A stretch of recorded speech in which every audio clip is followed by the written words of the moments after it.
దేవుడు ఒక క్షణం మనం తల్ల ఉంచుకుని నిలబడదాము.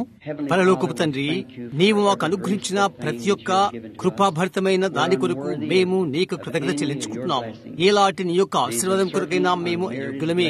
మేము నిజముగా అక్కరలేని ఆశీర్వాదాలను మేము పొందుకున్నాము. దేవా, నిరంతరం మాతోనే ఉండమని మేము ప్రార్థిస్తున్నాము.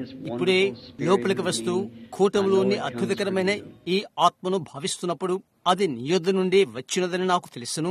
కాబట్టి తండ్రి, ఈ రాత్రిని యొక్క సన్నిధి చేత కూటమును అనుగ్రహము చూపమని కొనసాగించుము.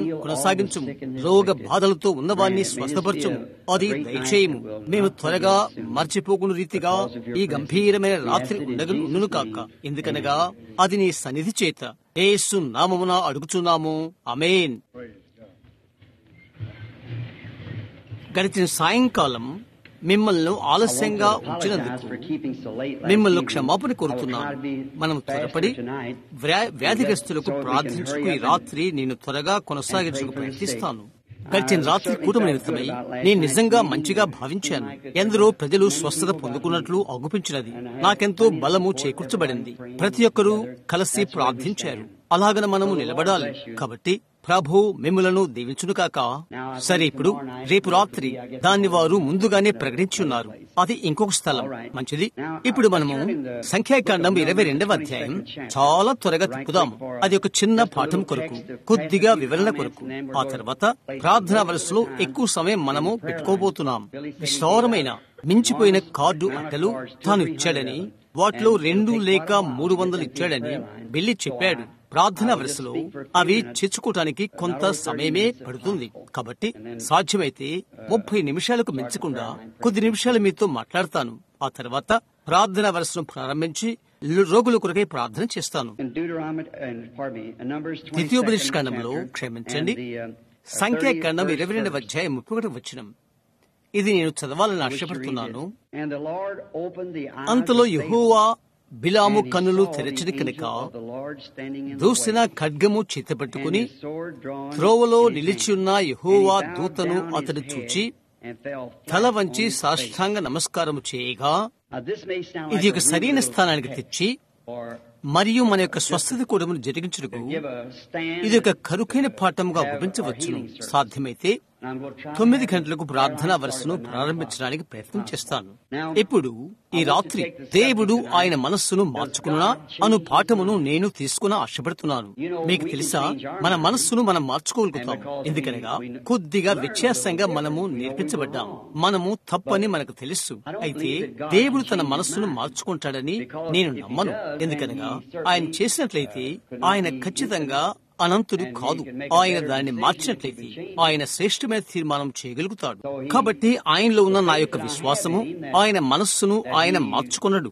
ఎందుచేతనగా ఎప్పుడైనా దేవుడు ఒక తీర్మానమును చేసినట్లయితే ఆ యొక్క తీర్మానంపైనే ఆయన నిలబడవలసి ఉంటుంది. చూశారా, ప్రతి ఒక్కసారి అదే సమస్య ఉత్పన్నమైనప్పుడు ఆయన ప్రప్రదంగా ఏమి చేశాడు అదే విధముగా ఆయన నడవలసి ఉంటుంది. గమనించారా? కనుక అది మనకు ఒక చోట ప్రాముఖ్యమైన విశ్వాసాన్ని కలిగిస్తుంది. అవును, విశ్వాసం అన్నది ఇక్కడ ఒక చోట ఎగిరిపడి ఇంకొక చోట ఎగిరి లేచిపడి ఊడిపోయినా లేక రాలిపడిన ఆకు కాదు. విశ్వాసము అది ఒక ఖచ్చితమైన విషయమై ఉండవలసి ఉన్నది. అది స్థిరమైనదై ఉండవలసి ఉంటుంది. ఒక విధమైన వాద వివాదములపైన నా విశ్వాసం ఆధారపడదు. నాకు విశ్వాసము కలుగక ముందు రుజువు చేయబడిన నిజం పైన అది ఉండవలసి ఉంటుంది. పెళ్లి చేసుకోవటానికి పురుషుడు భార్యను ఎన్నిక చేసుకున్న రీతిగా ఏంటి, ఆ స్త్రీ యందు అతడు నమ్మకం ఉంచవలసి ఉన్నది. అతడు ఆమెను పెళ్లి చేసుకుంటాడు. అనేకమైన శ్రమల కొరకు అతడు ఖచ్చితంగా తనకు తాను తగిలించుకుంటున్నాడు. గమనించారా?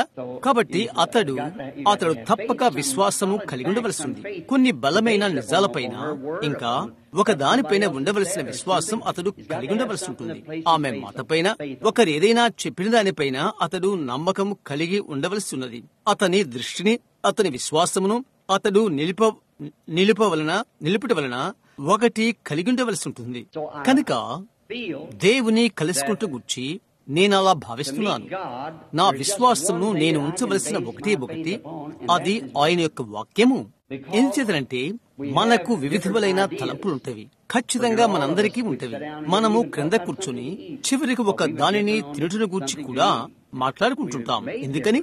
ఒకటి, తిండిలో కూడా మనం వ్యత్యాసపరులుగా ఉంటాము మరియు మనం వ్యత్యాసపరులుగా సృజించబడ్డాము. మన యొక్క ఆకలి, అభిరుచులు వేరువేరుగా ఉంటవి. కాబట్టి మన సంఘాలను అలా చేసినవి.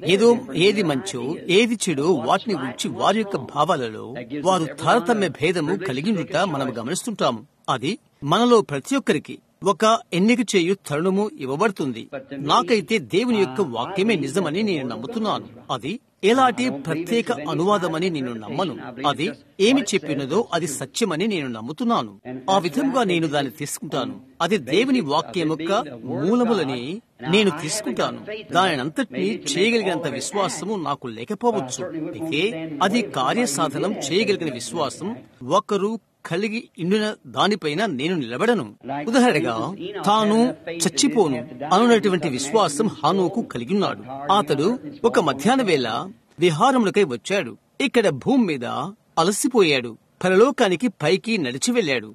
అలాంటి విశ్వాసము నేను తప్పక కలిగి ఉండాలని ఇష్టపడతాను. అయితే మనము ఆయనలో ఎదుగుచున్న కొలది ఒక దినమున ఆ విశ్వాసాన్ని పొందుతాం.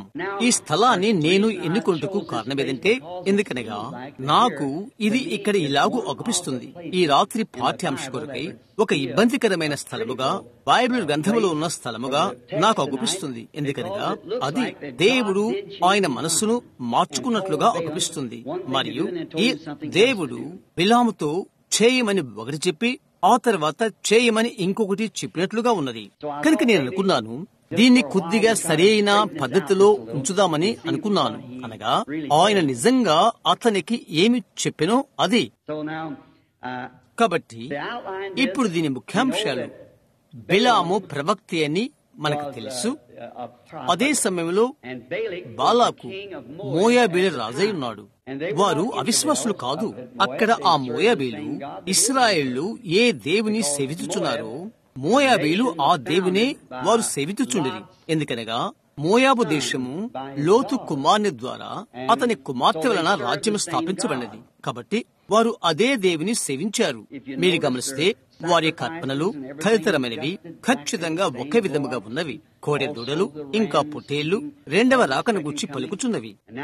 ఇప్పుడు మూలమే ఆధారముగా చేసుకున్న వాదము దేవుడు దాన్నే కోరినట్లయితే, అలాగైతే ఇశ్రాయేలు అర్పించు అర్పణలు ఎంతటి ప్రాథమిక మూలమో మోయాబీలు అంతే. ఇప్పుడు మనం వాటిని చూద్దాము. ఇశ్రాయేలీయులు వారికి వాగ్దానం చేయబడిన దేశానికి దేవుని వాక్యాన్ని వెంబడించు దారిన వారు వస్తున్నారు. వారున్నారు.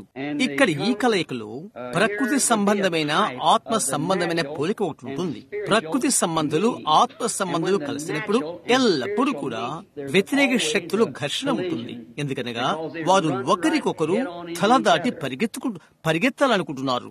ఇక్కడ ఇశ్రాయేలును ఆత్మ సంబంధమైన ఒక సంఘముగా నేను పోల్చాలనుకుంటున్నాను. మోయాబు ఒక ప్రకృతి సంబంధమైన సంఘము. దాన్ని మనము ప్రకృతి సంఘమని పిలుద్దాం. ఒక సంఘము ఉన్నదని మనందరికీ ఒక నిశ్చిత కలిగి ఉన్నాము. ఒక పెళ్లి కుమార్తె సంఘములో నుండి బయటికి వస్తున్నది. అది మనకు తెలుసు. అది నిజం. ఇక్కడ వారు విభేదిస్తున్నారు.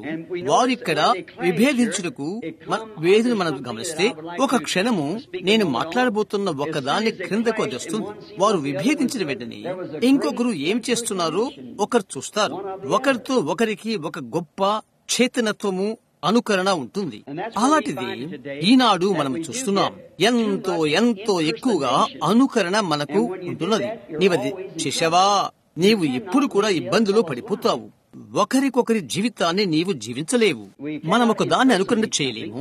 మనం ఎలాగున్నామో అదే విధముగా ఉండవలసి ఉంటుంది. నీవు ఎప్పుడూ దాన్ని ప్రయత్నించకూడదు. ఇతడు ఒకటి చేసినట్లయితే, ఎందుకనగా అతడు దాన్నే చేశాడు కాబట్టి నీవు అదే చేయాలనుకుంటావు. నీవు అది చేయలేవు.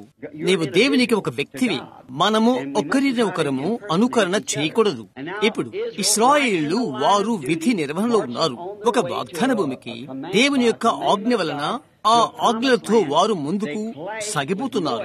వారు మరొక వర్గమైన విశ్వాసులతో మోయాబీలతో ఘర్షణ ఎదుర్కొంటున్నారు. ఇది మరికొంత లేక మరింత చెడ్డగా అగుపించదని నేను అనుకుంటున్నాను. అయితే నేను ఇక్కడ చిన్న ఉదాహరణ కొరకై చేయాలనుకుంటున్నాను. మోయాబు దేశంలో స్థిరత చేకూర్చుకున్నవారై అతడు నిర్మాత్మైన కార్యము కంటే ఎక్కువగా ఉన్నాడు. అతని యొక్క విద్వాంసుల సభ ఉన్నది, సభవారున్నారు, అతని రాజ్య అధిపతులున్నారు. ఇశ్రాయేల్ అయితే బాటసారులు, వారెక్కడికి వెళ్ళవలను, వారికి ఒక ప్రత్యేక స్థలము లేదు. ప్రభు వారిని నడిపించుకున్నది, వారు యాత్రలు చేయువారు. బిలాము తన యొక్క ప్రవచనంలో ఇంకా ఇలాగూ చెప్పాడని నేను అనుకుంటున్నాను. జనములలో వారు లెక్కింపబడరు అని. అది విస్తరించి వ్యాపించెదరు. అది ఎల్లప్పుడు కూడా ఉండేది. ఘర్షణ వచ్చింది, మనం చూస్తున్నాం. కయ్యూను హెబెలు ఎలాగో కయ్యూను కూడా అలాగూ వారిరువురు కూడా ఘర్షణకు వచ్చారు. వారు సహోదరులై ఉండి, ఒక్క తల్లి కుమారులైండి, ఆమె హవ్వ కుమారులు.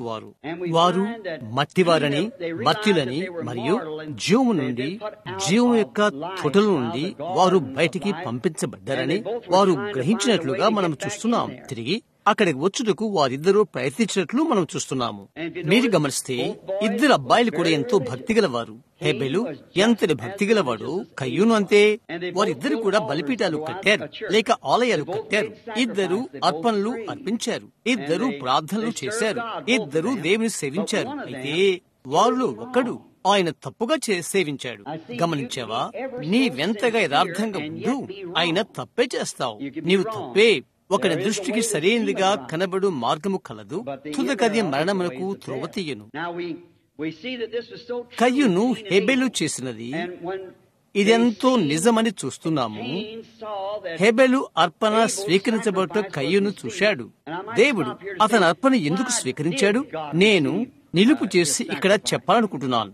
ఎందుచేతనగా ప్రత్యక్షత ద్వారా అవి యాపిళ్లు కాదని అతడు గ్రహించగలిగాడు.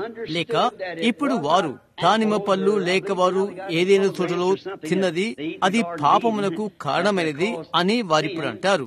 మరియు ఆదామును అతడు కనుగొనేది కాదు. నా అర్థం, హెబెలు అది దాన్ని నమ్మాడు. అది రక్తమై ఉండెను, అది రక్తము, అది నిజంగా అదే. హెబెలు ప్రత్యక్షత వలన, విశ్వాసం వలన కయ్యూను కంటే శ్రేష్టమైన అర్పణను దేవునికి అర్పణ చేశాడు. దేవుడు అదే సాక్ష్యం ఇచ్చాడు, అతడు నీతిమంతుడని. చూశారా? సంఘమంతా కూడా దేవుని వాక్యం యొక్క దైవిక ప్రత్యక్షత మీద ఆధారపడుతుంది. అలాగని యేసే చెప్పాడు. ఒకానొక రోజు కొండ దిగి వస్తూ ఆయన శిష్యులతో ఇలాగ చెప్పాడు, నేను మనుష్య కుమారుడై ఉండగా మీకెవరు చెప్పారు? లేక నేను ఎవరినని ప్రజలు అనుకుంటున్నారు అని అడిగాడు. వారిలో కొందరన్నారు, నీవు మోషేవు, నీవు ఏలియావు, నీవు ప్రవక్తలు ఒకరవు అని అన్నారు. అయితే నేను ఎవరినని మీరు అనుకుంటున్నారు? పేతురు ఆ గంభీరమైన వివరణ ఇచ్చాడు. జీవముగల దేవుని కుమారుడైన క్రీస్తువు నీవు అని అన్నాడు అతడు. యోనా కుమారుడైన సీమోను, నీవు ధన్యుడు అని ఆయన చెప్పాడు. ఇక్కడే విశ్వాసుల మధ్య పెద్ద సంవాదమున్నది. దానిని కథలిక సంఘం చెప్తుంది. అదిగో ఆయన సంఘమును ఆయన పేతురు మీద కట్టాడు. ఎందుకనగా పేతురు, నీవు చిన్న రాయివి, ఈ చిన్న బండ మీద నా సంఘమును కడతాను అని ఆయన చెప్పాడు అని వారంటారు. సరే, ఇప్పుడు ప్రొటెస్టెంట్ వారు ఆయన మీద ఆయనే కట్టుకున్నాడని వారి ప్రాముఖ్యమైన విశ్వాసం. మూలరాయిగా ఆయన మీద ఆయనే కట్టుకున్నాడని అంటారు వారు. అయితే మీరు చూడండి, ఆయన ఇంటికి మూలరాయి. ఆయన సంఘాన్ని దేనిపైన కడుతున్నాడో నేను నమ్ముతాను, వ్యత్యాసకరముగా కాదు. అయితే గమనించుడి, ప్రశ్న ఏమనగా, నేనెవరినని మనుషులు చెప్పుకుంటున్నారు? నేనెవరినని మనుషులు అనుకుంటున్నారు? పేతురు చెప్పాడు, దేవుని కుమారుడైన క్రీస్తువు నీవు అని. ఆయన అన్నాడు, యోనా కుమారుడైన సీమోను, నీవు ధన్యుడు, రక్త మాంసములు నీకిది తెలియచేయలేదు. నీవు సెమినరీకి వెళ్ళటం వలన నీవిది నేర్చుకునలేదు. చూశారా? నీవిది మానవ ప్రయత్నము ద్వారా నేర్చుకునలేదు. అయితే పరలోకమందున నా తండ్రి ఇది నీకు బయలుపరచును. చూశారా? ఈ బండ మీద నా సంఘములు కట్టెదను, పాతాళలోక ద్వారములు దాని ఎదుట నిలవలేవు. ఆత్మ సంబంధమైన యేసుక్రీస్తు యొక్క ప్రత్యక్షత ఎవరు? వాక్యము. అలాగైనట్లయితే వాక్య సత్యం యొక్క ఆత్మీయ ప్రత్యక్షత అది అవుతుంది.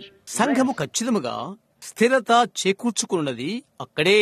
అదే ప్రారంభములో హెబెలు కలిగినదని నేను అనుకుంటున్నాను. ఆత్మీయ ప్రత్యక్షత. అది పొలములోని పండు కాదని, లేక మన చేతులు పని కాదు, అది రక్తము.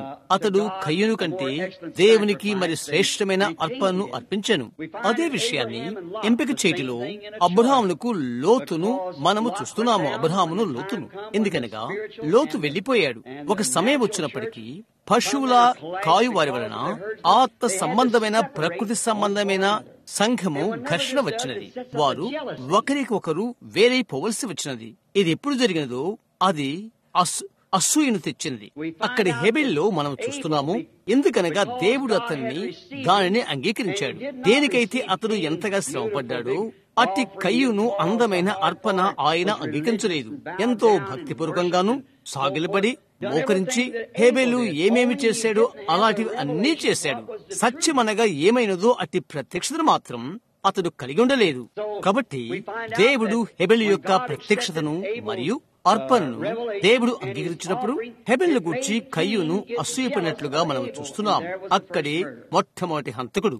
అబ్రహాము యొక్క పశువుల కాపర్లకు లోతు యొక్క పశువుల కాపర్లకు మధ్య అసూయ వచ్చినట్లు, వారు వేరైపోవలసి వచ్చినట్లు మనం చూస్తున్నాము. మోషే కోరహు ఘర్షణ వచ్చినట్లు మనం చూస్తున్నాము. యేసు యూదా మధ్య ఘర్షణ వచ్చినట్లు మనం చూస్తున్నాము. ఎప్పుడు కూడా అలాంటి విషయమే. అది ఈ రోజు కూడా అంతే. ప్రకృతి సంబంధమైన సంఘము, ఆత్మ సంబంధమైన సంఘము అవి ఒక చోటుకు వచ్చినప్పుడు ఘర్షణే జరుగును. శరీర సంబంధమైన అనుకరణ వలన ప్రకృతి సంబంధమైన సంఘము ఎల్లప్పుడూ కూడా ఆత్మ సంబంధమైన దానిని పోలి నడుచుటకు ప్రయత్నిస్తుంది. అయితే అది ఏశావు మరియు యాకోబు ఎలాగో అలాగ ఉండును. అది పనిచేయదు. పిలిచి పేరు పెట్టి ప్రత్యేకంగా ఉంచినటువంటి ఆయన యొక్క సంఘము దేవునికి ఉన్నది. ఆమె జీవిస్తున్నటువంటి కాలంలో ప్రత్యేక సమయంలో కూడా ఆయన తనకు తానుగా బయలుపరుచుకున్నాను. ఆయన రోమా 8వ అధ్యాయంలో చెప్పినట్లుగా దేవుని యొక్క ముందు నిర్ణయము లేక ముందు ఏర్పాటు నిలకడగా ఉండు నిమిత్తము అని ఏశావు యాకోబులు అబ్బాయి జన్మించక ముందే వారు ఎన్నిక చేయుటకు తరుణము దొరకకముందే దేవుడు చెప్పాడు, నేను ఏశావును ద్వేషించితిని, యాకోబును ప్రేమించితిని అని దేవుడు చెప్పాడు. ఎందుకనగా వారిలో ఏమున్నదో ఆరంభము నుండి ఆయన ఎరిగి ఉండెను. అది మనస్సులో ఉంచుకో. నీ హృదయములో ఉన్నదేదో ఆయనకు తెలుసును. నీ యొక్క భావమేదో ఆయనకు తెలుసును. నీవేమి చెప్పినప్పటికీ, నీ అర్థం ఏదైనప్పటికీ ఆయనకు తెలుసును. అది ఎల్లప్పుడూ కూడా ఇబ్బందిని కలిగిస్తుంది. ప్రకృతి సంబంధి ఎల్లప్పుడూ ప్రయత్నిస్తాడు. కయ్యూను హేబెలును నశింపు చేసినది మొదలు ఆత్మ సంబంధమైన వాని కార్యాలను ప్రకృతి సంబంధమైన వాడు ఎల్లప్పుడూ నశింపు చేయుటకు ప్రయత్నం చేస్తాడు. ఖచ్చితంగా అదే విషయాన్ని ఈనాడు మనం చూస్తున్నాము. అది సాతాను యొద్ద నుండి వచ్చినదని అది రుజువు చేయుచున్నది. ఎందుకనగా అది అసూయ మరియు సత్యం యొక్క అనుకరణ. కనుక మనం నిజంగా నమ్ముతున్నాము దేవుడు ఆయన చెప్పిన దాన్ని ఆయన ఎన్నడూ మార్చడని. అది ఎల్లప్పుడూ సత్యముగానే నిలబడుతుంది, కాపాడబడుతుంది. అయితే ఆయన అనుమతించే చిత్తాన్ని కలిగి ఉంటున్నాడు. అక్కడే ఇబ్బంది కలుగుతుంది. దేవుని యొక్క అనుమతి ఇచ్చే చిత్తముతో మనం పనిచేస్తాము. ఆయన దాన్ని అనుమతిస్తాడు. ఇంకా అది సరైనది కాకపోయినను ఆయన యొక్క అనుమతి చిత్తాన్ని తీసుకున్నట్లయితే ఆయన పరిపూర్ణ చిత్తమును మహిమపరచడానికి కార్యకారిణిగుటకు ఆయన అనుమతి చిత్తాన్ని కలిపి ఆయన చేయును. దేవునిలో ఏది పొరపాటు ఉండదు. ఈ రాత్రి గడియారం ఎక్కడ టిక్ అని కొడుతుందో ఆయనకు తెలుసు. పొరపాటు ఏమీ లేదు. ప్రతి ఒక్క గుటకి కూడా అది ఉండవలసిన స్థానంలోనే అది తక్కుతుంది. మనము దాన్ని తప్పునుకుంటాం. అయితే అది సరేనేనని ఆయనకు తెలుసు. అది ఈ విధముగానే ఉంటుంది. ఆరంభములో ఇలాగో అలాగే పాపము ప్రవేశించడానికి దేవుడు అనుమతి ఇచ్చాడు. అది ఆయన యొక్క పరిపూర్ణ చిత్తం కాదు. అయితే మీరు చూడండి, మహోన్నతుడైన ఆత్మీయ దేవుడు తండ్రి ఆయనలో ప్రత్యక్ష లక్షణములు ఉండెను. అగుపించుచు నీవు ఇప్పుడు చూచుచున్నవన్నీ బహిరంగంగా కనిపించుచున్న ఆయన యొక్క ప్రత్యేక లక్షణాలే. ఆయన చివరకు దేవుడు కాకమునుపు ఆయన ఒంటరిగా నివసించెను. దేవుడు అనగా ఒక ఆరాధన వస్తువుగా ఉండెను. ఆయన మహోన్నతుడైన నిత్యుడకు ఒకరు. ఆయనలో తండ్రిగా ఉండటానికి, రక్షకుడుగా ఉండటకు, స్వస్థపరచువానిగా ఉండటకు ఆయనలో ప్రత్యేక గుణ విశేషాలు ఉండెను. ఆయన ఏ విధముగా తండ్రి కాగలుగుతాడు? ఎందుకనగా ఆయన తండ్రి అని అది రుజువుపరచను. అయితే ఆయన ఒంటరిగా ఉండెను. ఆయన ఒక్కడు మాత్రమే అమర్త్యుడు. అయితే ఆయన గుణ విశేషాలు, ఆయన గుణ లక్షణాలు కనపరచబడవలసి ఉన్నది. రక్షకుడుగా ఉండాడు కొరకై ఒకటి తప్పిపోవస్తున్నది. దేవుడు ఉద్దేశపూర్వకంగా ఒకదాన్ని పొగొట్టుకోడు, తర్వాత దాన్ని విడిపించడు. అది ఆయన యొక్క పరిశుద్ధతకు మరియు ఆయన యొక్క న్యాయ తీర్పుకు తగినది కాదు. అయితే మనుష్యుడు పడిపోవునని ఆయన ఎరిగి ఉండి అతన్ని నైతిక స్వతంత్ర చర్యగా ఆయన పెట్టి ఉన్నాడు. అందులో తర్వాత ఆ పడిపోవట్టుండి మానవుని తిరిగి విమోచించు కొరకై ఆయనే మానవుడయ్యాడు. ఆ కారణము చేతనే యేసు ఇమ్మానుయేలు అయ్యాడు. ఆయనే కాకుండా దేవుడు మరొక వ్యక్తిని పంపినట్లయితే అలాగైతే అది న్యాయము కాదు. దేవుడు ఆయనే రావలసి ఉన్నది, స్థానాన్ని తీసుకోవలసి ఉన్నది. దేవుడు ఆత్మలో దిగిరాలేడు, స్థానాన్ని స్వీకరించలేడు. ఆయనే శరీరధారి కావలసి ఉండెను. ఆయన స్వతంత్రంగా సృజించిన కుమారుని శరీరమందు ఆయన శరీరధారి కావలసి ఉండెను. ఆదిలో ఆయన ఇక్కడ చూపించుచున్నాడు. అదేదనగా భూమిలోని మట్టిలో నుండి మానవుని సృజించుట ఆయన యొక్క సంపూర్ణమైన చిత్తమని. అయితే మీరు గమనించారా, అలాంటిది తెచ్చుట కొరకై ఆయన లైంగిక క్రియను అనుమతించాడు. లైంగిక చర్య వలన బిడ్డలను కనుట ఆయన యొక్క ఉద్దేశము కాదు. అయితే అది అనుమతించబడినది. అది త్వరగా గతించి పోవుచున్నది. ఇప్పుడు ఆరంభం నుండి మోయాబీలు జారత్వం వలన జన్మించిన వారని మనము చూశాము. ఎందుకనగా అది లోతు కుమారుని వలన, అతని సొంత కుమార్తెల వలన జన్మించిన వారు. ఇప్పుడు గమనించుడి, ప్రకృతి సంబంధమైన సంఘము మోయాబు ప్రకృతి సంబంధమైన సంఘములకు పోలిక. అది మోయాబు. ఇశ్రాయేలు ఆత్మ సంబంధములకు. ఇశ్రాయేలు పెండ్లి కుమార్తె, బయటకు పిలువబడిన వారికి సూచన. సంఘము దానికి అదే. సంఘం అనగా ఆ మాటకు అర్థం పిలువబడిన, బయటకు పిలువబడిన అని. ఎవరైతే బయటికి వచ్చారో వారు, నా ప్రజలారా ఆమెలో నుండి బయటికి రండి, ప్రత్యేకముగా ఉండుడి, నేను మిమ్మల్ని చేర్చుకుందును, వారి అపవిత్రమైన దానిని ముట్టుకుడి. ప్రభువు సెలవిచ్చుచున్నాడు. దేవుని యొక్క సంఘము లోకం నుండి బయటకు పిలువబడినది, లోక గందరగోళం నుండి బయటికి పిలువబడినది. మీరు ఇక లోక సంబంధులు కారు. గత రాత్రి నేను మీతో చెప్పిటకు ప్రయత్నించినట్లుగా పరిశుద్ధాత్మ బాప్తిసం వలన ఇప్పుడే మీలో ఉన్నటువంటి నిత్యత్వమును గూర్చిన విమోచన సంచకరువు మీలో మీరు కలిగి ఉన్నారని మీరు ఎరిగినప్పుడు అదెప్పుడో మిమ్మల్ని జీవింపచేసినది. ఇప్పుడు మీరు ఆయనతో తిరిగి లేచారు. యేసు క్రీస్తులో పరలోక స్థలములో మనము కూర్చుండబెట్టబడితేమి. చూశారా, ఇక మీరు లోక సంబంధులు కారు. మీరు లోకమును ప్రేమించితే మరియు మీ యొక్క ఆశలు లోక విషయాలపై ఇంకా ఉండినట్లయితే దేవుని ప్రేమ మీలో ఉండదు. అవునా? మనము లోకం నుండి వేరైపోయాము. ఇక ఎలాంటి ఆశలు లేవు. హెబ్రీ 10వ అధ్యాయం అనుకుంటాను. ఆ జంతువులు శరీరములు అర్పించడం ద్వారా ఏటేటా పాపములు జ్ఞాపకమునకు వచ్చుచున్నవి. అయితే ఈ విషయంలో అయితే ఆరాధికుడు ఒక్కసారి కడుగుబడిన తర్వాత పాప జ్ఞప్తి ఇక ఉండదు, పాప ఆశ ఇక ఉండదు. అంతా కూడా నీ నుండి వెళ్లిపోయినది. ఎందుకనగా నిత్య జీవులోకి జీవింపు చేయబడ్డావు. అడి తర్వాత ప్రకృతి సంబంధమైన సంఘము అది కేవలం సంఘ శాఖల్లో చేరుకున్న ఒక ప్రజల గుంపు. నేను దానిక సంఘము అని పిలవను కూడా. దాని వివరణ ఇచ్చుటకు నేను ఇష్టపడను.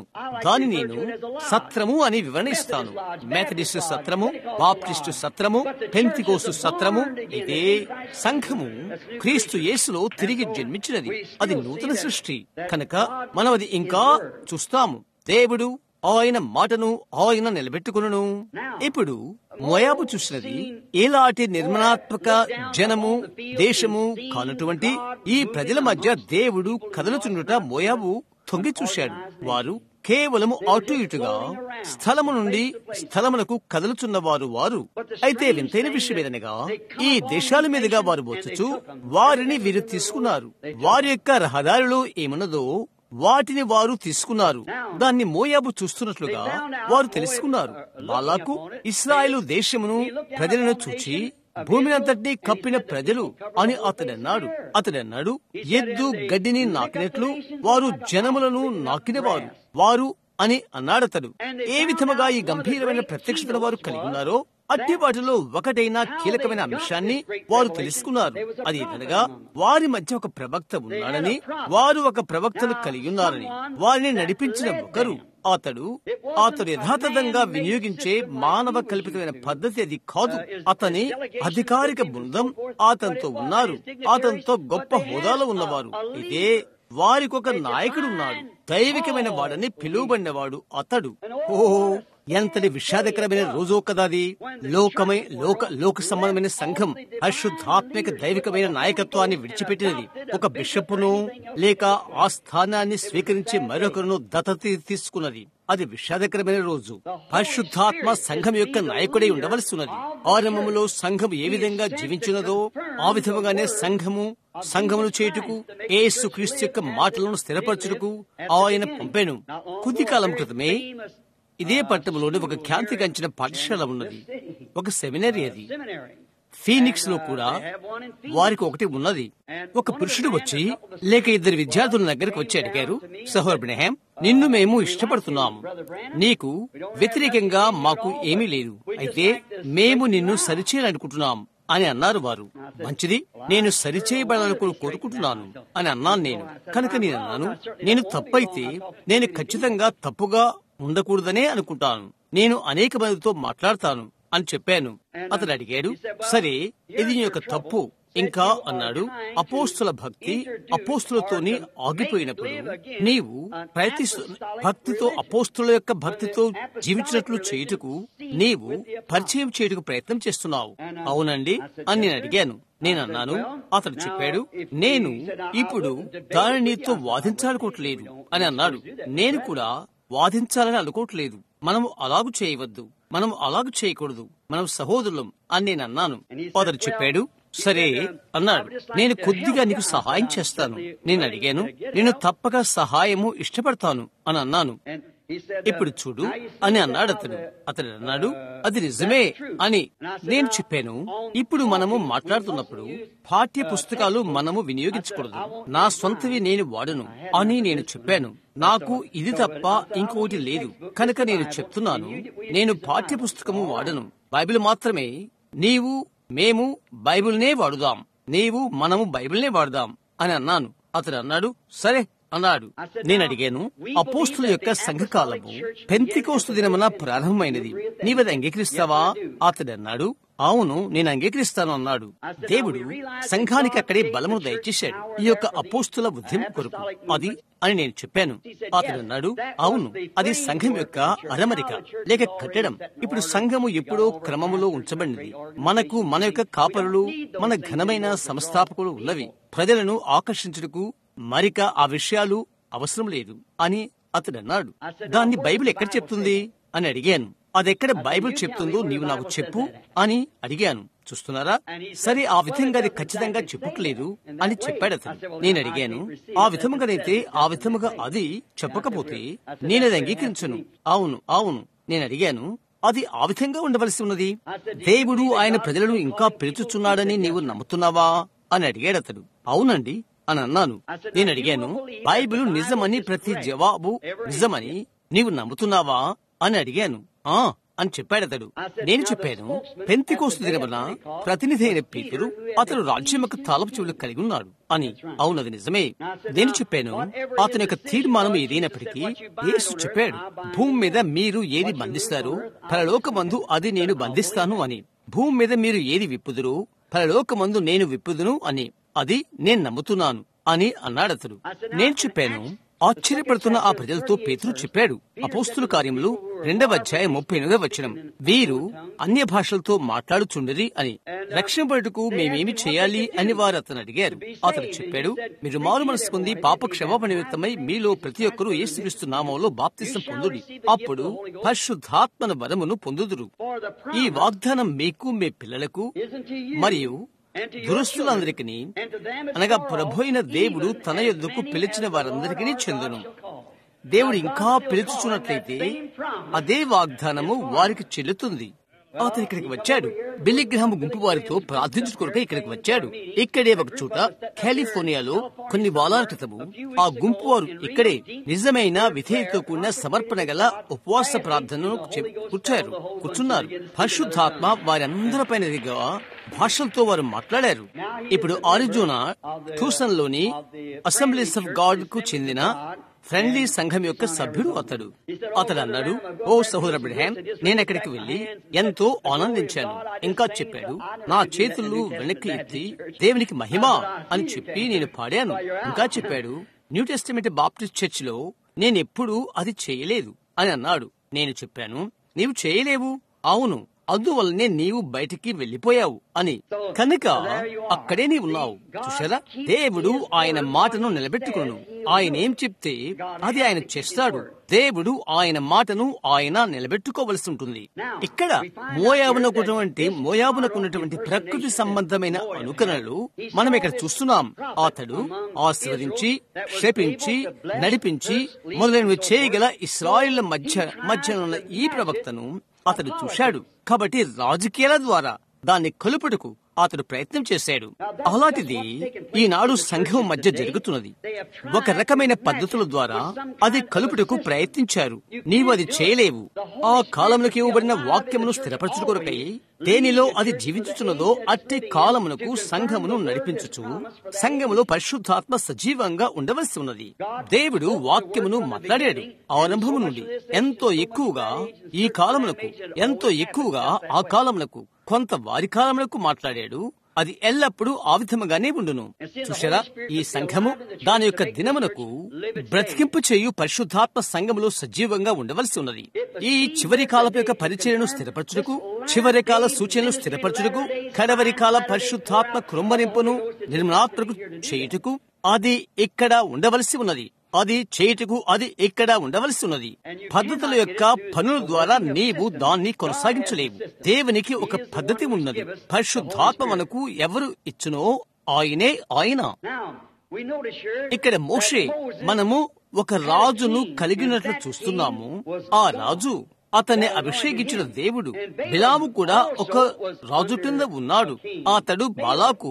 అది ఒక రాజకీయ నిర్దిష్టత వలె ఉంటున్నది. బాలాకు దేవుని యొక్క ప్రవక్తయగు బిలాము తన యొక్క వివరణ కొరకై అతడు బాలాకునందుకు వెళ్ళాడు. తన యొక్క విచారణ కొరకై మోషే దేవుని ఎదుకు వెళ్ళాడు. అక్కడ వ్యత్యాసం. అయినప్పటికీ వారిద్దరూ ప్రవక్తలే. ఎందుకనగా వారు ఇద్దరూ దేవుని ద్వారా పిలువబడ్డారు. ఇద్దరూ దేవుని కలుసుకున్నారు. వారిద్దరూ దేవునితో మాట్లాడారు. వారిద్దరూ ఆత్మతో నింపబడ్డారు. ఇప్పుడు నేను గృహానికి వస్తున్నాను. చూడండి, వారిద్దరూ ఆత్మతో నింపబడిన వారే. అది నిజం. అది బైబిల్ గ్రంథమే చెప్తుంది. దేవుడు బిలామును కలుసుకుని అతనితో మాట్లాడాడు. అవునా? కాబట్టి మనం ఇక్కడ గమనిస్తున్నాము, ఈ ప్రవక్తల్లో ఒక్కొక్కరిని, వారిరువురు ప్రవక్తలే, ఇరువురు దైవజనులే.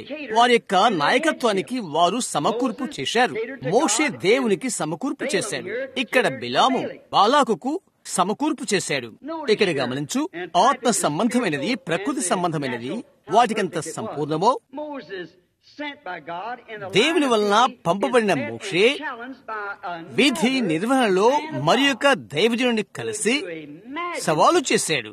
అయితే చూడు, ఇక్కడ వారు ఏర్పరచుకున్న నిర్మాణము అది యొక్క నిర్మాణాత్మకమైన దృశ్యము.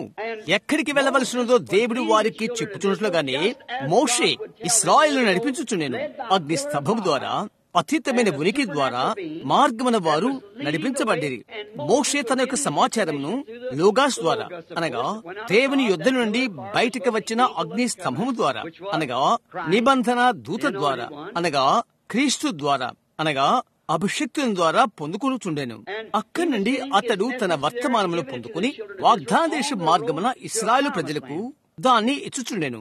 ఈ మనుషుడైతే అంతా స్థిరపరచుకున్నాడు. అతనికి అతని రాజ్యమున్నది, అతనికి అతని సంఘాలున్నవి. అక్కడ క్రమములో అతనికి అన్నీ ఉన్నవి. కనుక అతడు వచ్చి ప్రజలను శపించుటకు, అతని తీసుకుని వచ్చుటకు అతడు పంపాడు.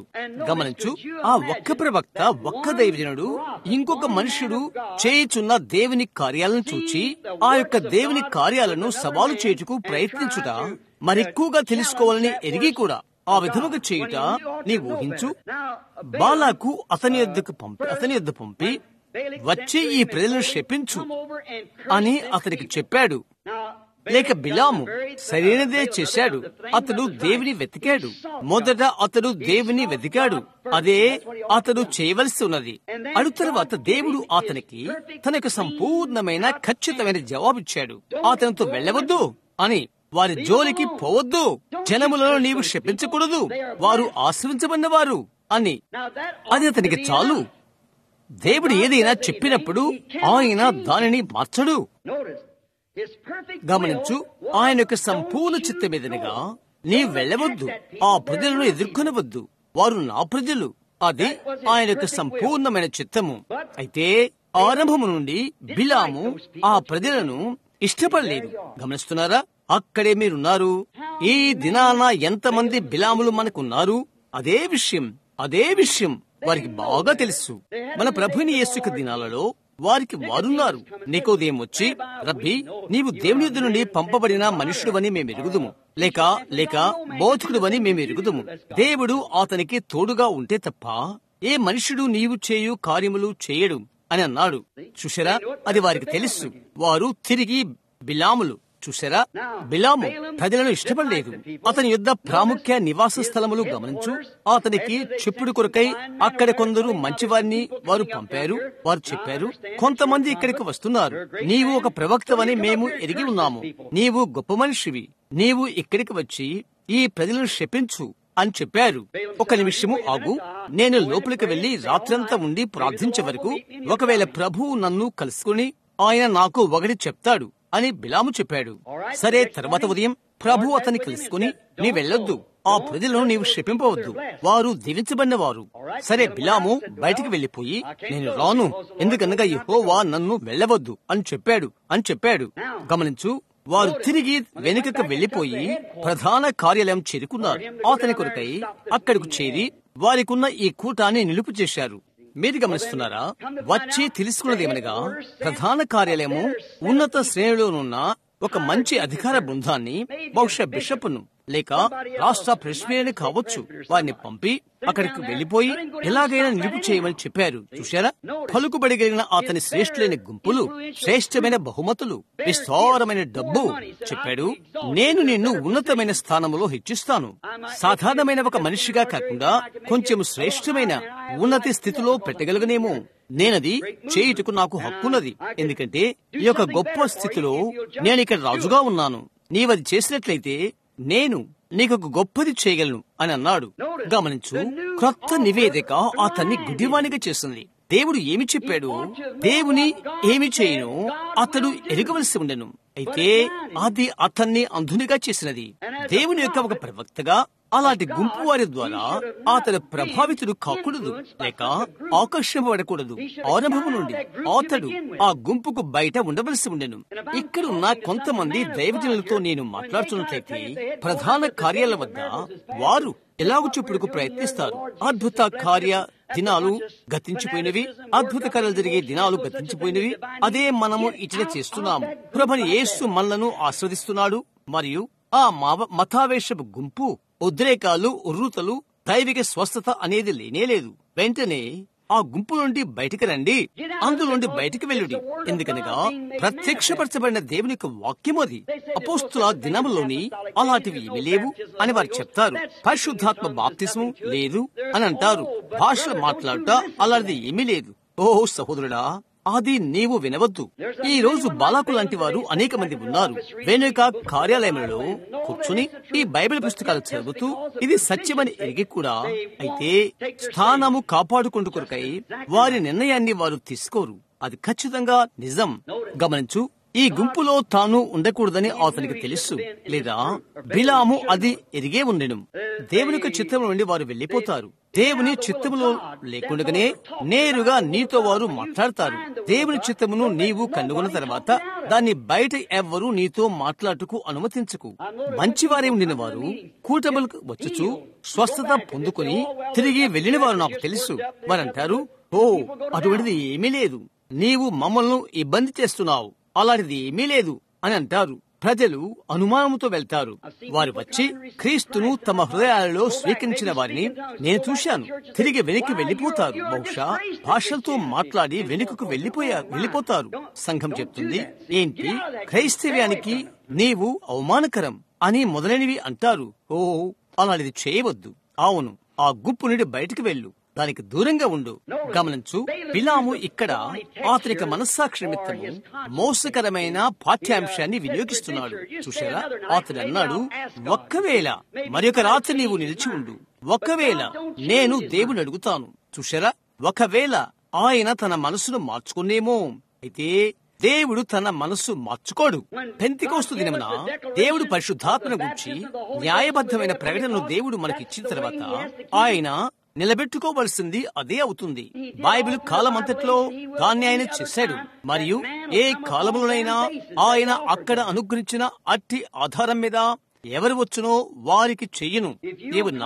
నీవు నమ్ముతూ మారు మనసు పొంది నీ యొక్క పాప క్షమాపణ నిమిత్తం యేసుక్రీస్తు నామమున బాప్తిసం పొంది దేవుని యందు విశ్వాసం ఉంచి నీవు వచ్చినట్లయితే ఆ చట్టాన్ని నెరవేర్చుటకు దేవుడు బద్ధుడై ఉంటాడు. ఎందుకనగా ఆయన వైద్యుడు. నీవు దానికి విధేయుడైతే ఆయన దాన్ని నెరవేరుస్తాడు. ఈ యొక్క చట్టం యొక్క పట్టికను నీవు తీసుకుంటానికి నీకు సామర్థ్యత లేదు.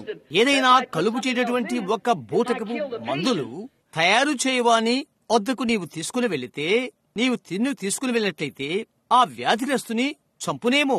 ఆ కారణము చేతనే ఈ దినాన చాలా మంది చచ్చిపోయిన సంఘ సభ్యులు ఉన్నారు.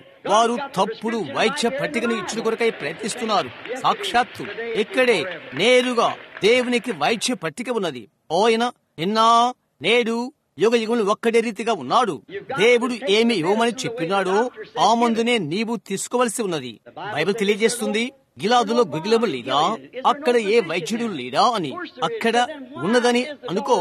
అలాగైనట్లయితే నా ప్రజల యొక్క కుమార్తె ఈ స్థితిలో ఎందుకుండాలి అని చెప్పబడుతుంది. చూశారా, మనకు బైబిల్ గ్రంథం ఉన్నది, మనకు వైద్యుడు ఉన్నాడు. అది కేవలం మందుల అంగడివాడు లేఖనపు మందుల పట్టిని తప్పుడుగా నింపుతున్నాడు. అదే అద్భుత కార్యాలు జరుగు దినాలు గతించిపోయినవి. పరిశుద్ధాత్మ బాప్తిస్మము మొదలైన విషయాలు ఏమీ లేవు అని చెప్పుడుకు నీవు ప్రయత్నిస్తున్నావు. అది బుద్ధిహీనత అని నీవు అంటున్నావు. బైబిల్ గ్రంథము ఖచ్చితంగా నిజం. దేవుడు ఆయన చెప్పింది ఏమీ వెనుకకు తీసుకోడు. ఒక వంచనతో కూడిన లేదా మరొక దాని వల్లే వాడుటకు వారు ప్రయత్నిస్తున్నారు. సరే, మేము అది నమ్ముతున్నామని చెప్తారు. నీవు ఏది నమ్మేవని కాదు, అది ఏమి చెప్పినది కావాలి. ఆయన చెప్పాడు, సమస్త జనుల మీద నా ఆత్మను కురుమరించేదను అని.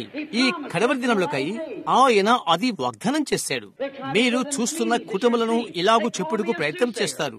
వారు నన్ను ఒక సోది చెప్పు వానిగాను, ఒక పదును బారిన సోది చెప్పు వానిగాను, లేక ఒక బయల్జెబుగాను, లేక ఒక దయ్యమను నన్ను పిలుస్తారు.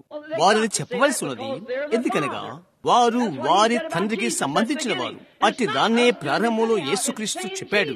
ఇది చేస్తున్నది మనము కాదు, ఏమైనప్పటికీ అది అదే యేసు. ఎందుకనగా ఆయన నిన్న నేడు యుగ యుగములు ఒక్కడి రీతిగా ఉన్నాడు. ఓహో, దాన్ని దాటవేయునది ఆయన ఆజ్ఞను దాటవేయుట. కాబట్టి అనేక మంది దానిని దాటవేయుటకు ప్రయత్నం చేస్తున్నారు. వచ్చి సంఘములో చేరు, అది సరిపోతుంది. మాది పురాతన కాలపు సంఘము, ఎన్నో సంవత్సరాల నుండి మేమిక్కడే ఉంటున్నాము, మేం ప్రారంభించాము. అవును, అది నిజమే. అది అలాగైనట్లయితే అప్పుడు రోమన్ కథలిక్ సంఘము మీ అందరికంటే ముందున్నది. మొదట సంస్థాపకం చేసిన వారు వారే మొదటి వారు అవుతారు. అయితే జ్ఞాపకం ఉంచుకో, మొదట సంఘము కాదు, మొదటి సంఘము కాదు, అది వారు మొదటి సంస్థాపకము. వాటిలో ప్రతి ఒక్కరికి, ప్రతి ఒక్క దానికి తల్లి ఏదైతే దేవునికి విరోధముగా ఉంటుందో అట్టి ప్రతిదానికి అది తల్లి. ప్రకటన 17 అదే చెప్పుచున్నది. అవును, అవును, మనము కడవరి దినాల్లో ఉన్నాము. జ్ఞాపకం ఉంచుకో. ఎలాగైనా ఇప్పుడు అది చుట్టానికి దేవుడు అనుమతి ఇచ్చును కాక. ఇప్పుడు బిలాము సరేలే అని అనుకున్నాడు. అప్పుడు అతనిని తాకి దేవుడు చెప్పాడు, వెళ్ళు అని. ఎందుకని? అతని హృదయములో ఉన్నదేమో దేవుడికి తెలుసును. ప్రారంభం నుండి అతని హృదయములో ఉన్నదేదో అతని హృదయములో అది ఉన్నదని దేవుడికి తెలుసును. అందుచేత వెళ్ళు అని అతనితో దేవుడు చెప్పాడు. ఆయన అందుకు అనుమతి ఇచ్చాడు. నీవు అదే చేయుటకు ఆయన అనుమతిస్తాడు. నీవు అదే చేయుటను బట్టి ఆయన నిన్ను దీవిస్తాడు.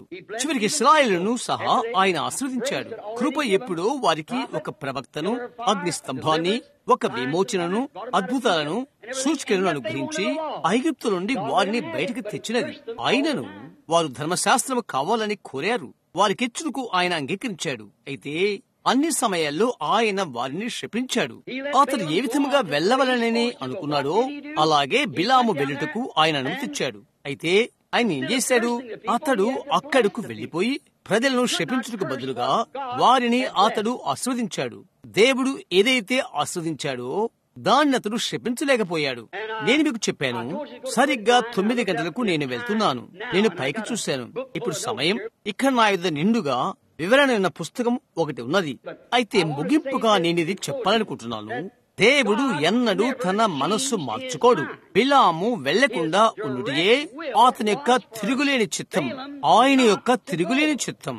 దేవుడు ఒక వివరణ చేసినట్లయితే అది ఎన్నటికీ సత్యముగానే స్థిరపడిపోతుంది. బైబిల్ తెలుపుతుంది, యేసుక్రీస్తు నిన్న నేడు యుగ యుగములు ఒక్కడే రీతిగా ఉండును. ఒక విధంగాని కాదు. దాని అర్థం ఆయన నిన్న నేడు యుగయుగాలు ఒక్క రీతిగానే ఉన్నాడు అని. యోహాను 14:12 యేసు చెప్పినాడు, నా యందు విశ్వాసముంచిన వాడు నేను చేయు కార్యములు చేయును అని. అవును, నిజమేనా? ఆయన మార్కు 16లో నమ్మిన వారి వల్ల ఈ సూచక్రియలు జరుగును అని ఆయన వాగ్దానం చేశాడు. వారంటారు అది కేవలము అపోస్తులకు మాత్రమేనని. మీరు సర్వలోకములకు వెళ్లి సర్వ సృష్టికి సువార్తను ప్రకటించుడి, ఈ సూచక్రియలు వారిని వెంబడించును. లోకమంతటా సర్వ సృష్టికి నా నామమున వారు దయ్యములు వెళ్ళగొట్టుదురు, వారు క్రొత్త భాష మాట్లాడుదురు, వారు సర్పములను ఎత్తి పట్టుకునేను లేక మరణకరమైన ఏది త్రాగినను అది వారికి హాని చేయదు, వారు రోగుల మీద చేతులుంచినట్లయితే వారు స్వస్థత నొందుదురు, అది వారి యొక్క యోగ్యత. చూస్తున్నారా? ఒకదానికి అర్హతను లేక యోగ్యత తెచ్చుకు మనం ప్రయత్నం చేస్తున్నాము. దేవుని యొక్క వాక్యంను గురించి మనం ఏమైనా తలుస్తున్నాము, అలాంటి దానితో సంఘమునకు అర్హత లేక యోగ్యత ఇవ్వడానికి ప్రయత్నిస్తున్నాం. సంఘమునకు మనము యోగ్యతను చేయలేం, అర్హతను చేయలేం. దేవునికి మనము అర్హత లేక యోగ్యత ఇవ్వాల్సి ఉంటున్నది. నేను ఇప్పుడు కూడా చెప్తున్నట్లుగా ఇది గంభీరమైన ఈడు జోడు విజోడు సమయం. నీ వెంట్రుకలు నీవు ఎర్రగా రంగు వేస్తావు, నీ పొరుగు వారిని గమనించు, అతడు ఎర్రని రంగు వేస్తాడు. మందిరములో మీలో కొందరు స్త్రీలు ఒక విధమైన టోపీ పెట్టుకుంటారు, మిగతా వారు అదే తెచ్చుకుంటానికి గమనిస్తారు. మిస్సెస్ జాక్లిన్ కెనడీ ఇది వాటర్ హెడ్ హెయిర్ కట్, నీళ్ల కుండ లాంటి తలకట్టు కలిగి ఉండేది. మరి మిగతా అందరి స్త్రీలు చూడు, ఆమె చిన్న రంగువి పట్టావలే ఉన్న బట్టలు లేక అటువంటివి ధరించేది. అవి వీధుల్లో స్త్రీలు ధరించుకోవటానికి దూషణకు హేతువవుతుంది. అలాంటివి పరుచుకుని ఉంటుంది. స్త్రీలందరూ అదే చేస్తారు. చూడు, అది మరొకరి వేషం, అది అనుకరణ అవుతుంది. అయితే అది లోకములో ఉన్నది. ఆలయాలకు వెళ్ళువారు అది పట్టుకుంటారు. అది అవమానం. పెంతెకోస్తులకి చొచ్చుకుని పోటు మనం చూసినప్పుడు అది ఇంకా అవమానకరం. అవునది నిజం. అయితే మీరు గమనించితే సంఘము దానితో పైకి ఎదుగుతుంది. అది వెళ్ళని మనము లక్ష్య పెట్టం. నా యొక్క ట్రౌజర్లకు నా కోటు సరిపడుతుందా లేక నా టైకి నా కోటు విజోడవుతుందా అని నేనెన్నడూ లెక్క చేయను. దేవుని బైబిలుకు మరియు ఆయన కోరిన వాటికి నా అనుభవం విజోడు అవుటకు నేను ఆశపడుతుంటాను. అదే పెంతెకోస్తు వాళ్ళమైన మనము తప్పక చేయవలసి ఉంటుంది. వారి అనుభవం ఇలాగో మనది అలాగే.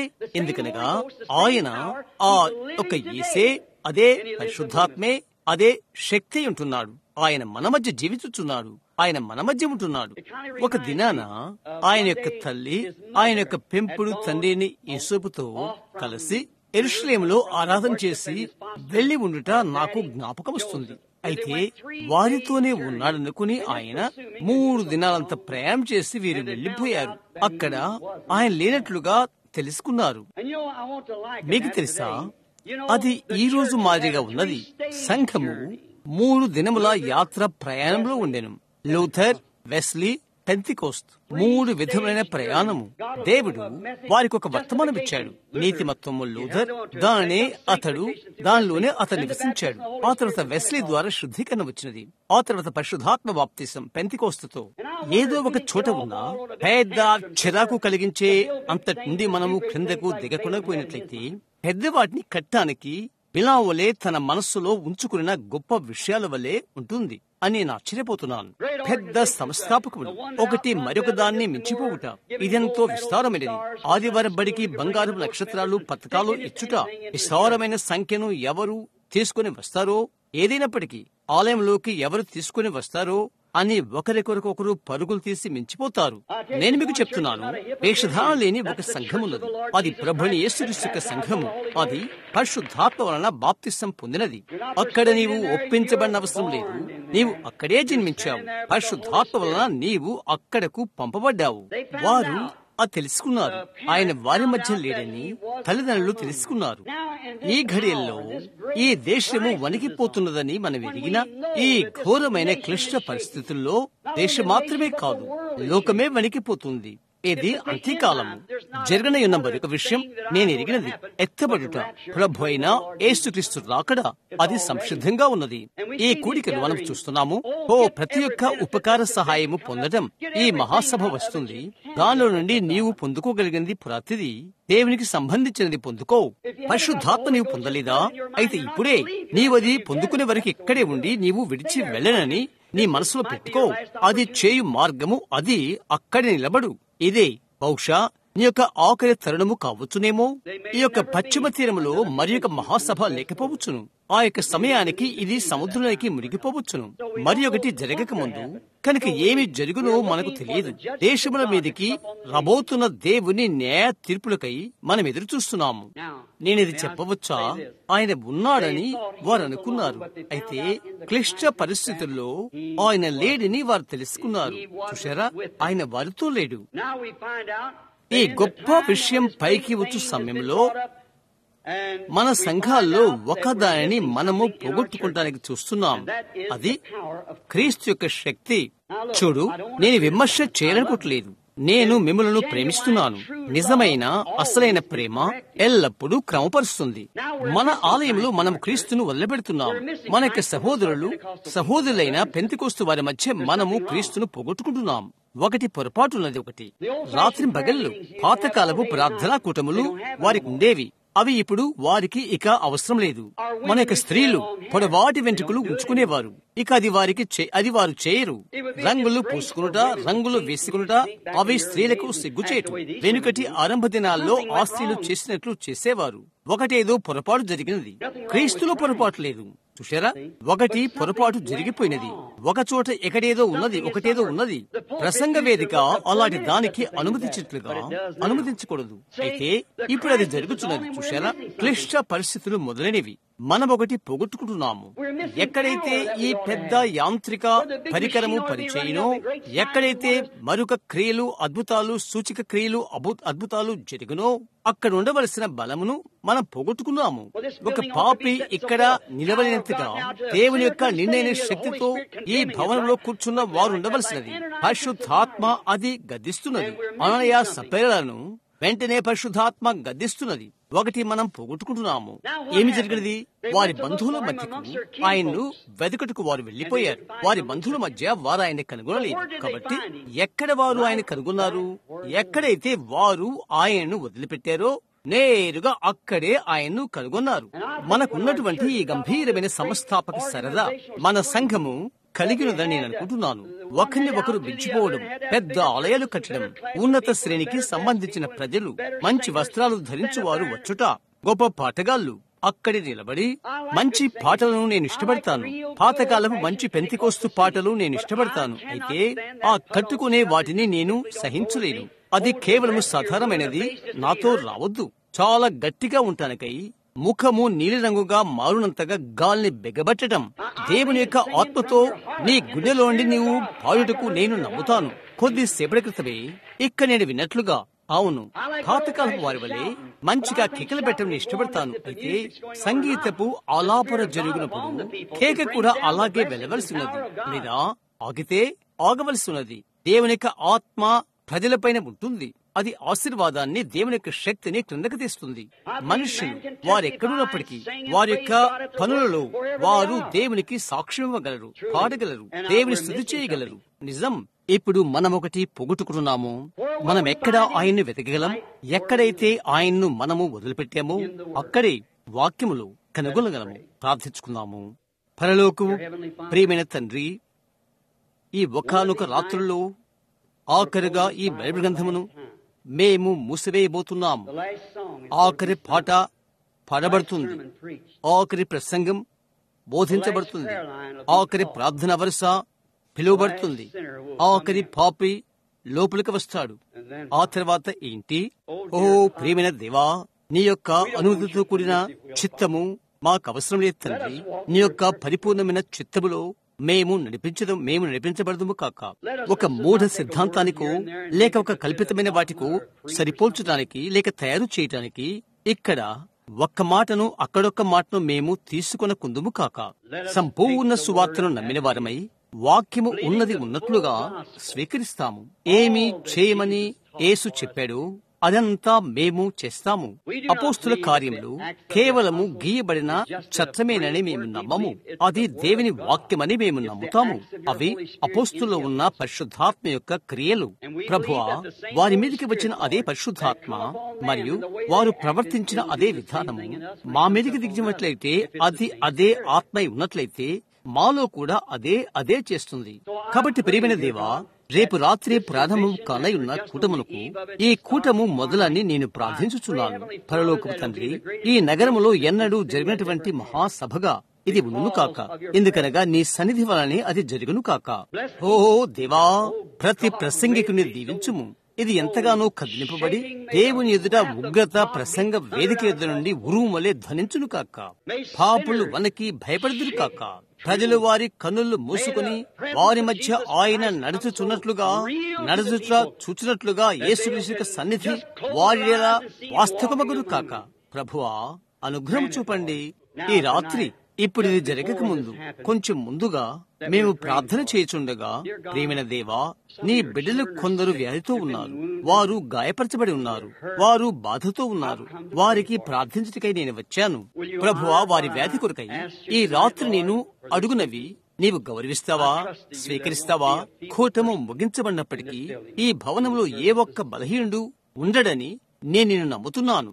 ఇక్కడ ఉన్నటువంటి నీ సేవకులందరూ అక్కడ కూర్చున్నవారు కేకలు వేస్తూ చేతులు ఎగరవేస్తున్నారు. ఇక్కడ వెనుక వేదిక మీద నుండి వాక్యానికి ఆమేన్ అని చెప్తున్నారు. ప్రభువా, మేము ఒక్క సముదాయంలోని వారము. మేము లోకము నుండి బయటికి వచ్చిన వారము. ఆ నులివెచ్చని స్థితిలో నుండి బయటకు వచ్చిన వారము మరియు మేము ఆత్మ మూలముగా జన్మించిన వారము. ఈ రాత్రిలో మేము సజీవులమై ఉన్నాము. నీవు జీవించుచున్నావు కనుక మేము జీవిస్తామని నీవు చెప్పి ఉంటివి.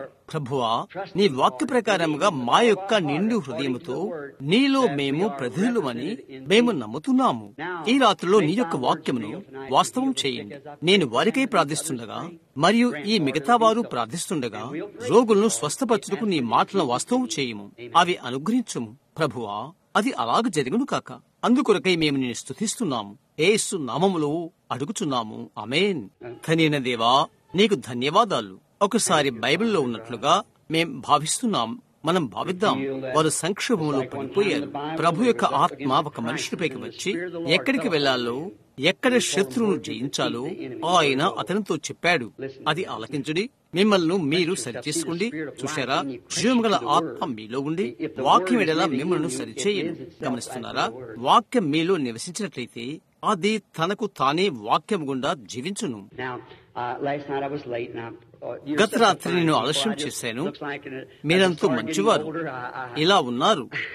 నేను వృద్ధునైపోతుండగా మరో దేశంలో మీతో సదాకాలం ఉంటాను. కాబట్టి రోగుల కొరకు మేము ప్రార్థించబోతున్నాం. ఒక్కసారిగా చాలా మందిని తీసుకుని వచ్చుటకు గత రాత్రి నేను చేసినట్లుగా నేను ప్రయత్నించట్లేదు. బిల్లీ పాల్ చాలా ప్రార్థనా కార్డులు 100 కార్డులు ఇచ్చాననుకుంటాను. 100 లేక 200 నీవిచ్చినది 200. వారెవరు? సి సంఖ్య 1 ఎవరు? నీ చేయి పైకెత్తు. అది సరే కాదో చూద్దాం. ఇప్పుడు ప్రార్థనా కార్డు. మీ ప్రార్థనా కార్డు పైన చూడండి. దానికి ఒక సంఖ్య ఉంటుంది మరియు దానిపై అక్షరం ఉంటుంది. సి సంఖ్య 1. నీ చేయి పైకెత్తు. దూరంగా ఇక్కడికి రా.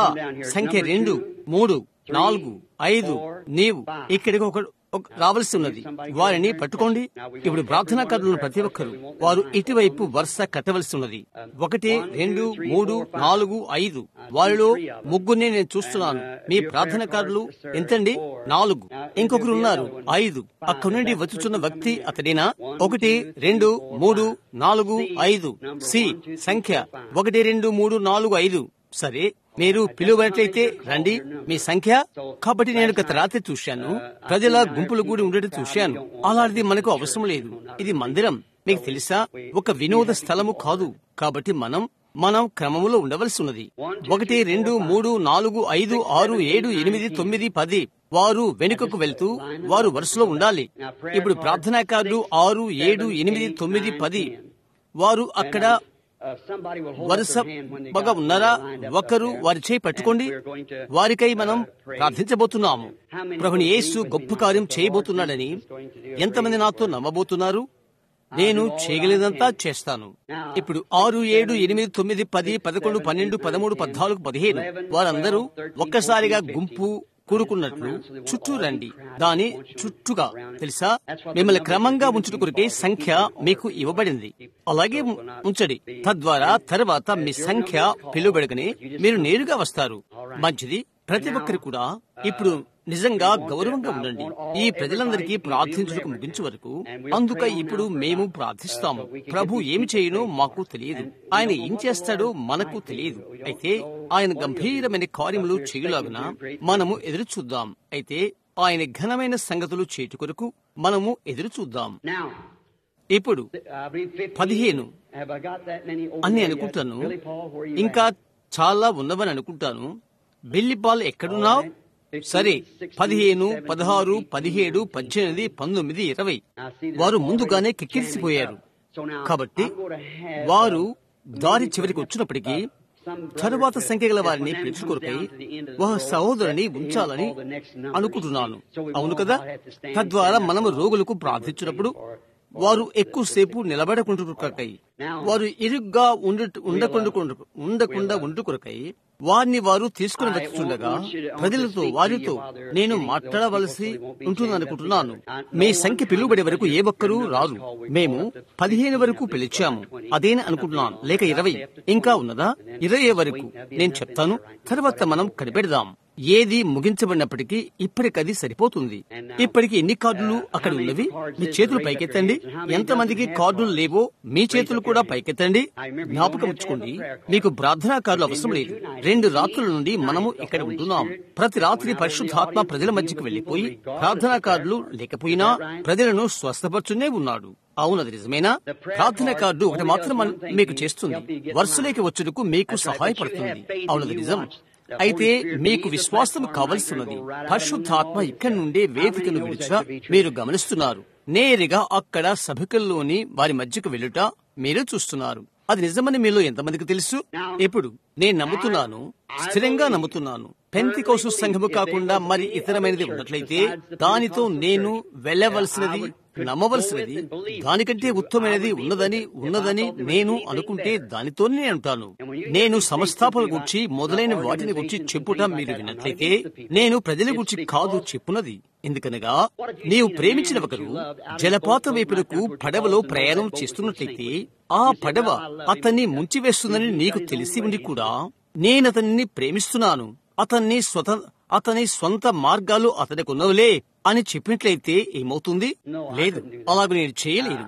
అది నాలో లేదు. నేను కేకలు పెడతాను, పరుగులు తీసి అతన్ని గట్టిగా లాగి అతన్ని కదిలించి లాగి ఏదైనా చేస్తాను.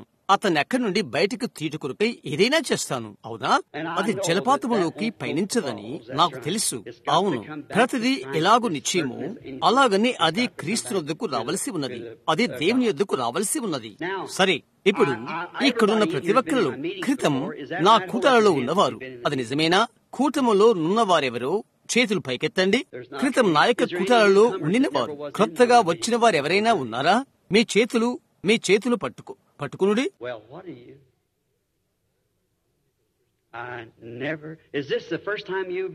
నా యొక్క కూటాలలో మొదటిసారిగా రావడము ఇదేనా? తిరిగి మీ చేతులు పైకెత్తండి. సరే, బహుశా ఇది నేను మార్చుకుంటాను. సరే, అది నాకు మంచిదేమో. మీరు ఇప్పుడే క్రొత్తగా వచ్చిన మీరు కొద్దిగా నా కొరకై నేను కొద్ది నిమిషాలు ఎక్కువ నేను తీసుకోవాలనుకుంటున్నాను. అది నేను వివరణిస్తాను. ఎందుకనగా మీరు తప్పుడు అభిప్రాయంతో మీరు వెళ్తారు. అవును, దేవుని యొక్క ప్రతి క్రియను నేను నమ్ముతాను. బైబిల్ మనకు వాగ్దానం చేసినది నేను నమ్ముతాను. చూస్తున్నారా? యేసు దాన్ని విడిచినప్పుడు సంఘము అది దూరంగా వెళ్లిపోగా కడవరి దినాల్లో అటువంటి క్రమమునకి సంఘము తన స్థితికి వచ్చునని చూశారా? అది పెళ్లి కుమార్తె. ఆ స్థలానికి అది రావలసి ఉన్నది. నీతిమత్వము ద్వారా, శుద్ధీకరణ ద్వారా, పరిశుద్ధాత్మ బాప్తిస్ము ద్వారా, వరములు తిరిగి పొందుకుంటు ద్వారా దేవుని యొక్క ఘనమైన కార్యముల ఎదుకు మనము వచ్చింటిమి. అయితే అబ్రహాము క్రమమును వెంటాడుతుంది. నేను అవిద్యావంతుడను, బాప్తిస్మిచ్చి యోహాను వలె నేనొక దానిని వినియోగించవలసిన్నది. అతడు కూడా అవిద్యాపరుడు. 9 సంవత్సరాల వయసులో అతడు అరణ్యానికి వెళ్లిపోయాడు. అతడు ఈనాడు చదువుకోలేదు. కాబట్టి అతని యొక్క ప్రసంగాలు ఎక్కువగా ప్రకృతిని పులివిగా ఉంటవి. ఓ సర్పసంతానమా అన్నట్లు. చూశారా? అంతటి నీచమైన దానిని అతడు చూచినది ఎంతో మురికిది. అతడు ఆ యాజకులను సర్పములని పిలిచాడు. అతడు అన్నాడు, సర్పములో సంతానమైన మీరు రాబో ఉగ్రతను తప్పించుకోవటానికి మీకు బుద్ధి చెప్పిన వాడెవడు? ఇది మాకున్నది మరియు మేము దీనిని సంబంధించిన వారము అని చెప్పవద్దు. దేవుడు ఈ రాళ్లను, అది అతడు నది ఒడ్డున చూచింది. దేవుడు ఈ రాళ్ల వలన అబ్రహాములకు పిల్లలు పుట్టించగలడు. ఇంకా గొడ్డలి, అదే అతడు అడవిలో వినియోగించినది. అది చెట్ల వేరున పెట్టబడి ఉన్నది. మంచి ఫలము ఫలించని ప్రతి చెట్టు నరకబడి పడగొట్టబడును. ఆ విధమైనదే అతడు మంటబెట్టుకున్నది. వాటిని పోయి కట్టెలుగా వాడుకున్నది. గమనించారా? అయితే మంచి చెట్లు, ఆ విధముగా అతని ప్రసంగాలు అతడు తయారు చేసుకున్నది. కాబట్టి ఈ విధంగా చెప్పాలనుకుంటున్నాను, మనము అంత్యకాలంలో ఉన్నాము. కోతకాలము ఇది. ఇప్పుడు అబ్రహాము యాత్రలో పలు పలు రూపాలలో మొదలగు వాటిలో అతడు దేవుని కలుసుకున్నాడు. అవి మనము తీసుకుని వాటిని చూపుదాము. మనము క్రీస్తులో ఉన్నట్లయితే మనము అబ్రహాము యొక్క సంతానమై ఉన్నాము. వాస్తవంగా ఇస్సాకు అతని యొక్క స్వల్పతరమైన కుమారుడు. లైంగికంగా అతడు అతని యొక్క కుమారుడే. అయితే ఆత్మీయంగా క్రీస్తు అబ్రహాము యొక్క సంతానము, అతని రాజ సంతానము. అతని విశ్వాసాన్ని బట్టి మనం ఎలాగ చూస్తున్నాము, అతని యొక్క రాజ సంతానము అదే యాత్రలో ప్రయాణం చేస్తుంది. అనగా క్రీస్తు యొక్క పెళ్లి కుమార్తె అబ్రహాము పయనించిన ప్రయాణములోనే ప్రయాణం చేస్తుంది. వాగ్దాన కుమారుడు రాకముందు ఆఖరి సూచనను అబ్రహాము చూశాడు. దేవుడు మానవ శరీరమున ప్రత్యక్షమవుతాం. ఇంకా 2 దూతలు దిగివచ్చుట. పరిశుద్ధ లూకా 17వ అధ్యాయము 30వ వచనములో నోహు దినముల్లో ఉండునట్లు ఉండను అని యేసు చెప్పాను. నోహు కాలమును గురించి ఆయన చెప్పాడు. సదమ దినములలో ఉన్నట్లుగా చూశారా? ఆయన యొక్క రాకడ మనిషి కుమారుడు ప్రత్యక్షమగు దినములలో అలాగ ఉండును. దేవుని కుమారుడు ప్రత్యక్షమగున్నప్పుడు అని ఆయన చెప్పలేదు, మనిషి కుమారుడు అని చెప్పాడు. యేసు 3 నామముల ద్వారా వచ్చాడు. మనిషి కుమారుడు అది ప్రవక్త, దేవుని కుమారుడు అది సంఘకాలంలో గుండా సాగిపోయినది. ఆ తర్వాత దావీదు కుమారుడు. అయితే దేవుని కుమారుడు మరియు దావీదు కుమారుడు మధ్య ఆయన స్వంత వాక్యము ప్రకారముగా మలాకి 4 ఇంకా అనేకమైన లేఖనముల ప్రకారముగా ఆయన సంఘమునకు భౌతిక రూపములో ఆయన తిరిగి రావలసి ఉన్నది. ప్రజలలోకి, మానవుల మధ్యకు ప్రవక్త రూపమున రావలసి ఉన్నది. చూస్తున్నారా? గమనించు. అబ్రహామును చూచుటకు వచ్చిన ఈ మనుష్యుడు ఏం చేశాడు గమనించు. మొదటి విషయం, అతని యొక్క పేరు మార్పును గూర్చి ఆయన అబ్రహాముతో చెప్పాడు. ఎందుకనగా ఆయన అతన్ని అబ్రాము అని పిలవలేదు, ఆయన అతన్ని అబ్రహామా అని పిలిచాడు. ఆయన అలాగూ చేశాడు. నీ భార్యన శారా ఎక్కడా అని ఆయన అడిగాడు. SARAH కాదు. ఎందుకు? నీ వెనుక గుడారంలో ఆమె ఉన్నది అని అతడు చెప్పాడు.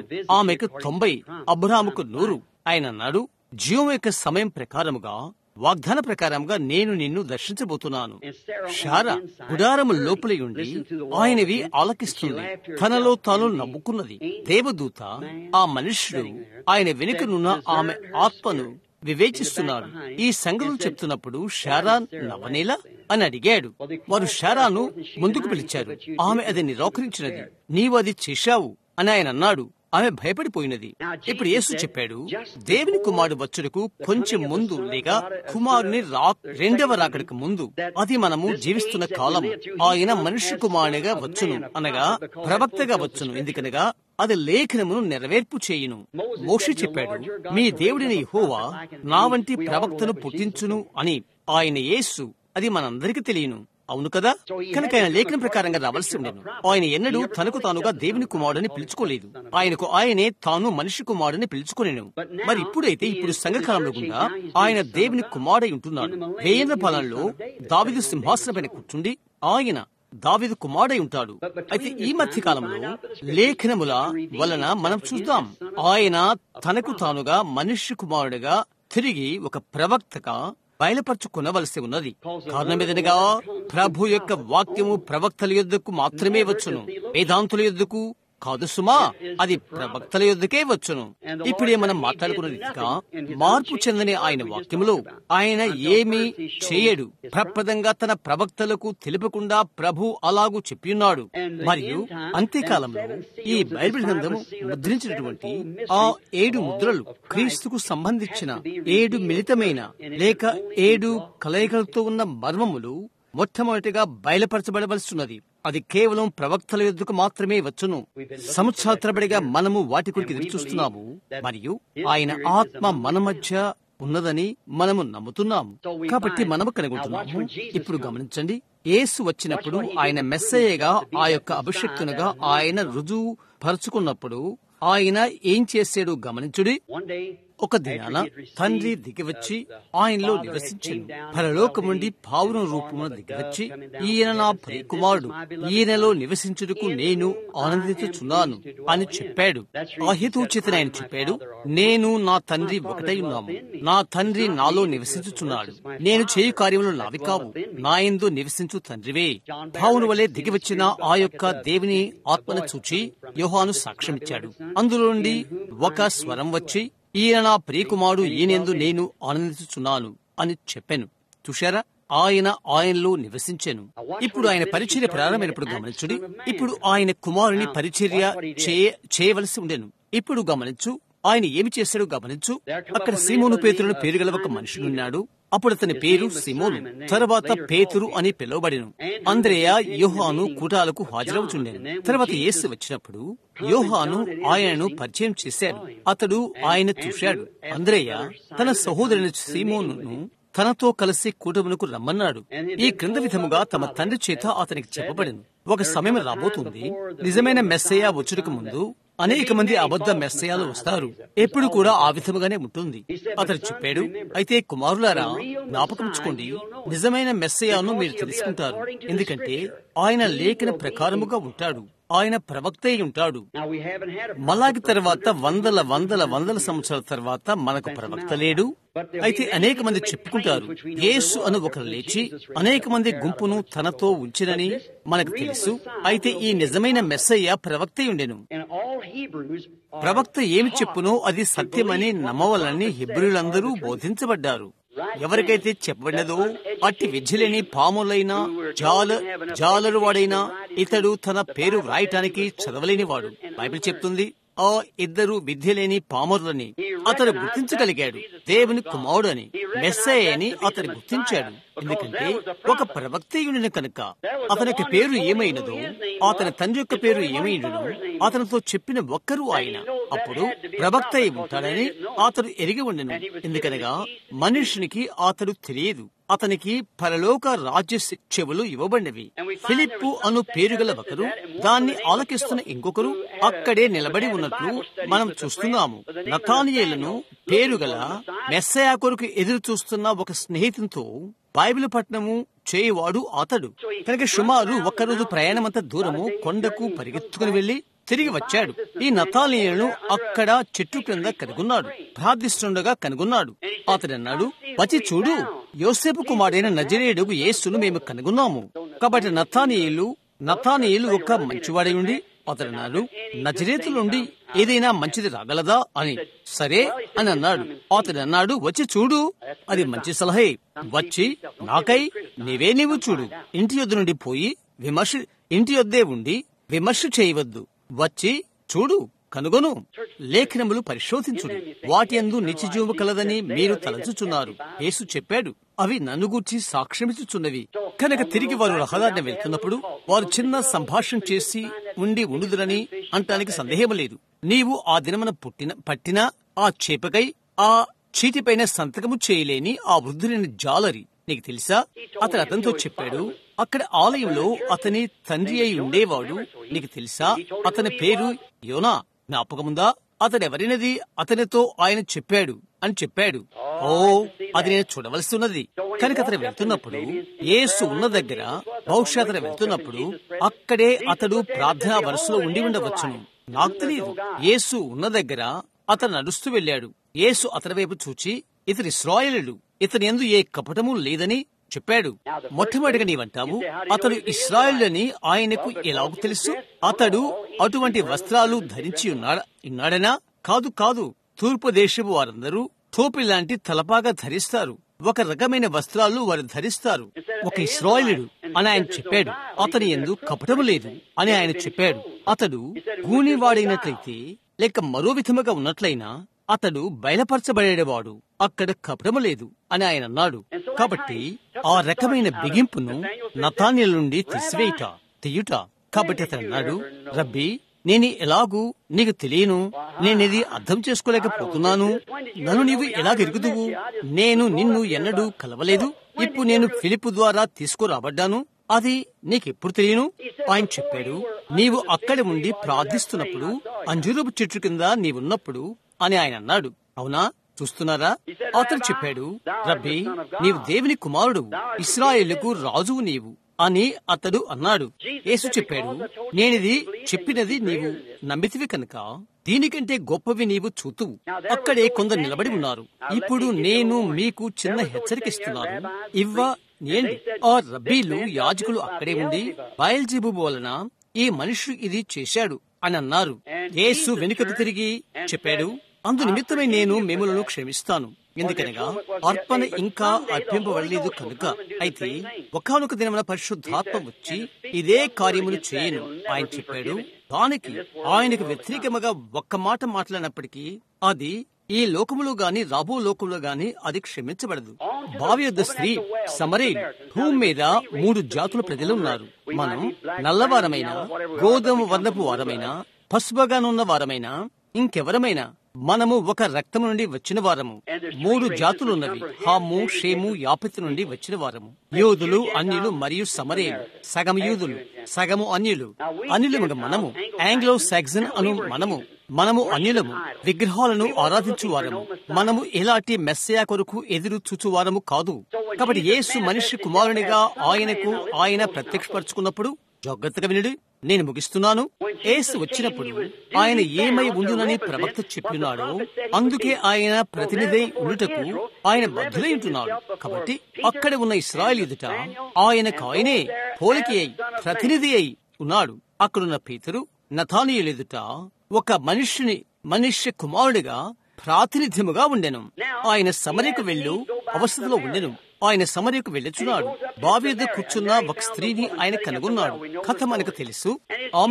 వారిద్దరూ మాట్లాడుకున్నారు. ఆమె నీళ్లు తెచ్చుకుంటానికే వచ్చినది. నీళ్లు నాకు ఇవ్వు అని ఆయన అడిగాడు. ఆమె అన్నది, మనము వేరువేరుగా ఉండు సాంప్రదాయాలు కలిగిన వారమే. ఇది మేము చేయము. నేను సమరయ స్త్రీని, నీవు యూదుడు, మేము ఇది అని అన్నదామే. ఆయన చెప్పాడు, అయితే ఎవరు నీతో మాట్లాడుతున్నది నీవు ఎరిగినట్లయితే నీళ్ల కొరకు నీవు నన్ను అడుగుతావు. ఆమె అన్నది, సరే, బావి లోతైంది, దీనితో నీవు చేదుకుంటావు అని. ఆమె ఆత్మను ఆయన సంధించు వరకు సంభాషణ కొనసాగించుతూనే ఉన్నాడు. ఆమె ఆత్మను ఆయన సంధించినప్పుడు ఆమె ఇబ్బంది ఏదో ఆయనకు తెలుసు. ఆయన తెలుసుకున్నాడు. ఎంతమందికి తెలుసు? ఇప్పుడు క్రొత్తగా వచ్చిన వారు అది సత్యమే అని ఎంతమందికి తెలుసు? అవును, నిజమే, అది సత్యమే. ఆయన ఏమడిగాడు? వెళ్ళి నీ భర్తను తీసుకుని ఇక్కడికి రమ్మన్నాడు. నాకు భర్త లేడు అని ఆమె చెప్పినది. నీవు మంచిగానే చెప్పావు. నీకు 5 భర్తలున్నారు. ఇప్పుడు నీతో జీవిస్తున్నవాడు నీ భర్త కాదు అని ఆమెతో చెప్పబడినది. ఆమె వెనక్కి తిరిగినది. ఆనాటి యాజకుల వంటిది ఆమె కాదు. వారన్నారు, ఆయన దయ్యం పట్టిన వాడని, ఆయన సోది చెప్పువాడని, లేక మరేదో అని వారన్నారు. ఆమె తిరిగి అన్నది, అయ్యా, నీవు ప్రవక్తవని నేను గ్రహిస్తున్నాను. 400 సంవత్సరాల వరకు మాకు ఒక్కరూ లేదు. ఇప్పటి వరకే సంఘమునకు అట్టిది అనుసరించు లేదు. అయితే నేను గ్రహిస్తున్నాను, నీవు ప్రవక్తవని నేను గ్రహిస్తున్నాను. మెస్సయ్య కోసం మేము ఎదురు చూస్తున్నామని నాకు తెలుసు. మెస్సయ్య వచ్చినప్పుడు అలాంటిది ఆయన చేస్తాడు అని ఆమె అన్నది. ఇప్పుడు బైబిల్ చెప్తుంది, ఆయన నిన్న నేడు యుగాలు ఒకటి రీతిగా ఉండునని. సమరయులకు మరియు యూదులకు అది అక్కడ అభిషక్తులైన మెస్సయ్య సూచన అయితే అది అన్యుల మధ్య ఎన్నడూ జరగలేదు. యూదుల ఎదుట ఎన్నడూ యేసు అది చేయలేదు. అన్యుల ఎదుట యేసు చేసినట్లు బైబిల్లో ఎక్కడా లేదు. మెస్సే కొరకు వారు 4000 సంవత్సరాల నుండి ఎదురు చూస్తున్నారు. వారి యొక్క అనుభవాలతో మెస్సే కొరకు ఎదురు చూచుటకు మనకు 2000 సంవత్సరాలు ఉండెను. వారి యొక్క దినము ముగింపక మునుపు అది ఆయన యొక్క గుర్తింపైనట్లయితే అది మన యొక్క గుర్తింపై ఉండవలసి ఉన్నది. ఎందుకనగా తిరిగి ప్రపంచం సుధమ వలె అగు దినానికి మనిషి కుమారుడు తిరిగి బయలుపరచబడునని ఆయన వాగ్దానం చేశాడు. యేసుక్రీస్తు ప్రతి ఒక్క మాటను నిలబెట్టుకుంటాడని నేను నమ్ముతున్నాను. లేఖనమంతా ప్రేరితమైనది. ఒకటే నిజమని నేను నమ్మను. దానికి ఒక్క మాట మనము కలిపినా, దాని నుండి ఒక్క వాక్యమును తీసివేసినా అందుకొరకై మనము శిక్షించబడతామని ప్రకటన 22 అలాగ చెప్తుంది. ఆయన నిన్న నేడు యుగ యుగాలు ఒక్కడి రీతిగా ఉన్నాడని నేను నమ్ముతాను. ఆ దినము కొరకు లూథర్ను వారు నిలబడినందుకు తప్పక వారిని నేను గౌరవిస్తున్నాను. మెథడిస్టులు ఆ దినానికై శుద్ధీకరణకై నిలబడినందుకు, పెంతెకోస్తు వారు ఆ దినానికై వారు నిలబడినందుకై నేను వారిని గౌరవిస్తున్నాను. అయితే మనము మరొక దినములో జీవిస్తున్నాము. కాడ, తొడిమ, తొక్క అది నిజంగా గోధుమ వలె ఉన్నది. అట్టిది ఉండిన కాలంలో మనం ఉన్నాము. అయితే గోధుమ తొక్క లోపల ఉన్నది. తొక్క కేవలము గోధుమను ఆదుకుంటుంది. సూర్యుని ఎండలోని వేడిమికి కాలకుండా అది కాపాడినది. ఇప్పుడు దాని నుండి సంఘశాఖ లాగివేయబడినది. తద్వారా అది పరిపక్వత చెందుటి కొరకై కుమార్ని సన్నిధానంలో అది పెట్టబడవలసి ఉన్నది. కాబట్టి సంస్థాపక సంఘాలు లేవవు. దానికి అంతమే ఇది. ఎల్లప్పుడూ మనకు ఇలాగ జరుగుతున్నది. సుమారు 3 సంవత్సరాలకు వర్తమానం ఆరంభమైతే వారు దాన్ని నిర్మాత్మక చేశారు. ఇది 20 సంవత్సరాల నుండి వెళ్లిపోతూనే ఉన్నది. ఎలాంటి సంస్థాపకము లేదు. అది అలా కాలేదు. మనం గోధుమ కాలంలో ఉన్నాం. కోత కాలంలో ఉన్నాము. గొప్ప కలుపు రాబోట నేను వినగలుగుతున్నాను. ఒక రోజు మనం ఇంటికి వెళ్ళబోతున్నాం. ఆయన నిన్న నేడు యుగాలు ఒక్కడే రీతిగా ఉన్నాడు. నేను ఆయన్ను కాదు, అయితే నేను ఆయన సేవకుడును. మీరు ప్రజలపైన చేతులు పెట్టి వారికి వరము ఇస్తారని నేను నమ్మను. వరములు, పిలుపులు, పశ్చాత్తాపము లేకుండానే ఆ కాలమును సమయమును అది కలుసుకుంటుకయ్యి దేవుని ద్వారా అవి ముందుగా నిర్ణయించబడినవి. ఏ యొక్క బైబిల్ విద్యార్థికైనా అది తెలుసు, అది సత్యమని. మోషే తగిన కాలంలో జన్మించాడు. ఇర్మియా కాలంలోనే జన్మించాడు. మిగతా వారును అలాగే. బాప్తిస్మిచ్చి యోహాను కాలంలోనే, యేసు కాలంలోనే జన్మించాడు. మనము కాలంలోనే. ఏమి జరగబోతున్నదో అది ఇదే. ఆయన మరియు ఆయన ఆత్మ ఈ రోజు జీవిస్తున్నాడని అధికారపూర్వకంగా నేను చెప్తున్నాను. సంఘకాలంలో అయిపోయిన తర్వాత లౌకిక సంఘకాలంలో మనం ఉన్నాము. చివరి పిలుపు అది అన్నిటికంటే బహు ఘోరమైనది. ఎందుకనగా సంఘములో నుండి ఆయన్ను బయటకు పెట్టి ఉండుట. జ్ఞాపకముంచుకో, మనిషి కుమారుడు సంఘము బయట ఆయన ఉంచి ఉండుట. ఒక సంస్థాపకములో నుండి ఇంకొక సంస్థాపకము బయట ఉంచుట కాదు, కానీ ఒక సంస్థాపకుల నుండి ఒక వ్యక్తిని చూశారా? ఏ యొక్క ఇతర సంఘ కళలలో ఆ విధంగా లేదు. కేవలం లవదుకిలోని మీరు ఆత్మ సంబంధులైతే మీరు అర్థం చేసుకుంటారు. మా యొక్క పరలోకపు తండ్రి, నిన్ను గూర్చి నిజంగా నేను సాక్ష్యమిచ్చాను ప్రభువా. అది నిజమని నేను ఏది ఎరిగి ఉంటినో అది నిజమైతే అది నిజమేనని నేను నమ్ముతున్నాను. నేను సత్యం చెప్పితనని నీవు సాక్ష్యము చెప్పుము. యేసుక్రీస్తు నామములో ఆమేన్. ఒక క్షణములో నేను ఒకటి అడగబోతున్నాను. వరుసలో నాకెటువంటి వివేచన ఉండబోదు. ఎందుకనగా మీరందరూ నా యొక్క పరిచర్య ఉన్నారని నేను తలస్తున్నాను. అయితే ఇక్కడ ఉన్నటువంటి వీరు అక్కడ ప్రార్థన చేయించుకున్న బోచున్న వారు ఒకరిని వరుసలోకి రానివ్వండి, లేక ఇంకొకటి. ఇప్పుడు మనిషిని యేసుక్రీస్తు తీసుకునియోడి. మీరు లేకుండా అది జరగదు. అది చేయునది మీరే. వినడి, ఒక రోజు ఒక స్త్రీ ఆయన వస్త్రాన్ని ముట్టినది. ఆయన వెనుకకు తిరిగి నన్నెవరు ముట్టింది అని అడిగాడు. వారందరూ అన్నారు, ఏంటది? లేక పేతురు అన్నాడు, ఏంటి గుంపంతా నిన్ను ముట్టుతున్నారే? ఆయన చెప్పాడు, అయితే నేను బలహీనపడినట్లుగా నేను గ్రహిస్తున్నాను, లేక నాలో నుండి ప్రభావం వెళ్లిపోయినది అని ఆయన చెప్పాడు. కాబట్టి ఆయన వెనుదిరిగి చూశాడు. ఆ స్త్రీని ఆమెను కనుగొని వరకు చూశాడు మరియు ఆమె యొక్క రక్తస్రావణ గురించి చెప్పాడు. నీ విశ్వాసము నిన్ను రక్షించినది అని ఆయన అన్నాడు. ఆయన నిన్న నేడు యుగయుగాలు ఒక్కడి రీతిగా ఉన్నాడు. మరియు కొత్త నిబంధన హెబ్రీ పుస్తకం చెప్తుంది, ఇప్పుడు ఆయన ప్రధాన యాజకుడై ఉండి మన బలహీనతలందు మనతో సహానుభావము గలవాడై నీ నిమిత్తం విజ్ఞాపన చేయుచున్నాడు. అది ఇక్కడున్న ఒక రోగి కోసమా?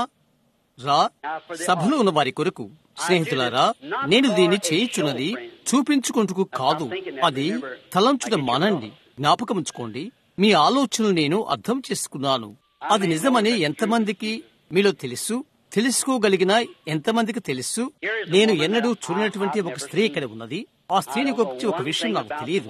బహుశా మేము మైళ్ళ దూరంలో పుట్టిన వారమై ఉంటాము మరియు సంవత్సరాల తేడాతో జన్మించిన వారమై కూడా ఉంటాము. ఈ రాత్రి ఇక్కడ మేము నిలబడి ఉన్నాము. మేము ఒకరికొకరము ఎరుకైన వారము కాదు. నేను నీకు తెలియదు, నాకేలాంటి తలంపు లేదు. ఇక్కడ మనలా పరిశుద్ధ యోహాను ఉంటుంది.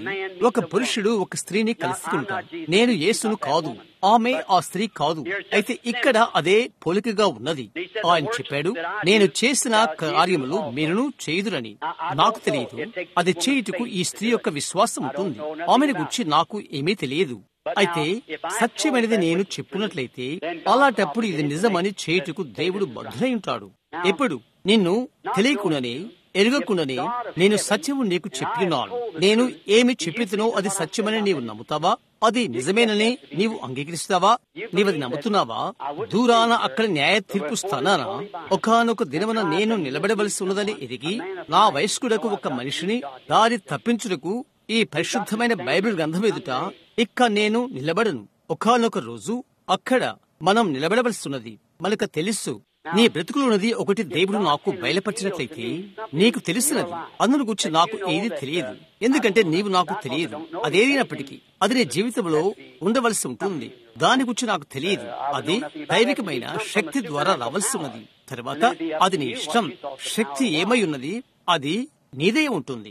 ఇప్పుడు కొత్తగా వచ్చిన మీరు నా చేయి పట్టుకుంటారు. దయచేసి ఇప్పుడు చుట్టూ తిరగవద్దు. ఎందుకనగా గమనించండి, మీకొక్కొక్కరికి ఒక ఆత్మ ఉన్నది. నేను తిరిగినప్పుడు మీరు ప్రతి చోటకు లాగబడినట్లుగా భావిస్తారు. చూడండి, మీరు మనుషులు ఆత్మలు కలిగి ఉన్నారు. మీరొక ఆత్మ. మీరు అలాగూ కన్నట్లయితే మీరు చనిపోయిన వారు. కాబట్టి దూరంగా ఉండండి. ఒక క్షణం ఇక్కడున్న వారైన మీరు ప్రార్థించుడి. ఈ రాత్రి వస్తానని ఇది నేనెన్నడూ అనుకోలేదు. నేను కేవలము రోగులకు ప్రార్థించుటకే వచ్చాను. అయితే అది క్రొత్త వారి కొరకు. నీవిది నమ్ముతున్నావా? నీ ఇబ్బంది ఏదో ప్రభు నాతో చెప్పినట్లయితే, లేక నీవు ఎందుకు ఇక్కడ ఉన్నావు ప్రభు నాతో చెప్పినట్లయితే, నీవు చేసినది ఒక్కటి లేక చేయవలసి ఉన్నది ఒకటి లేక ఏదో ఇంకొకటి చెప్పినట్లయితే అప్పుడు నమ్ముతావా? సరే, నీ ఆత్మలో నేను సంధింప ప్రయత్నం చేస్తున్నాను. అవును, అది చేయటానికి నేను ప్రయత్నిస్తున్నాను. భావ్యద స్త్రీతో ఆయన చేసినట్లుగా ఆయన ఆమెతో కొద్దిసేపు మాట్లాడాడు. అవును, దాహము కొరకు ఆమెను అడుగుచున్నాడు.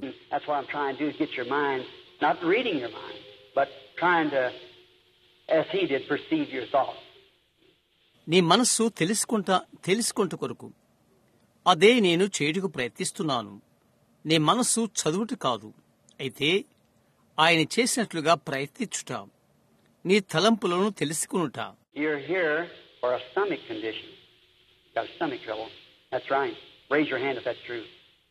నీవు ఇక్కడ కడుపునకు సంబంధించిన దాని కొరకై ఉన్నావు.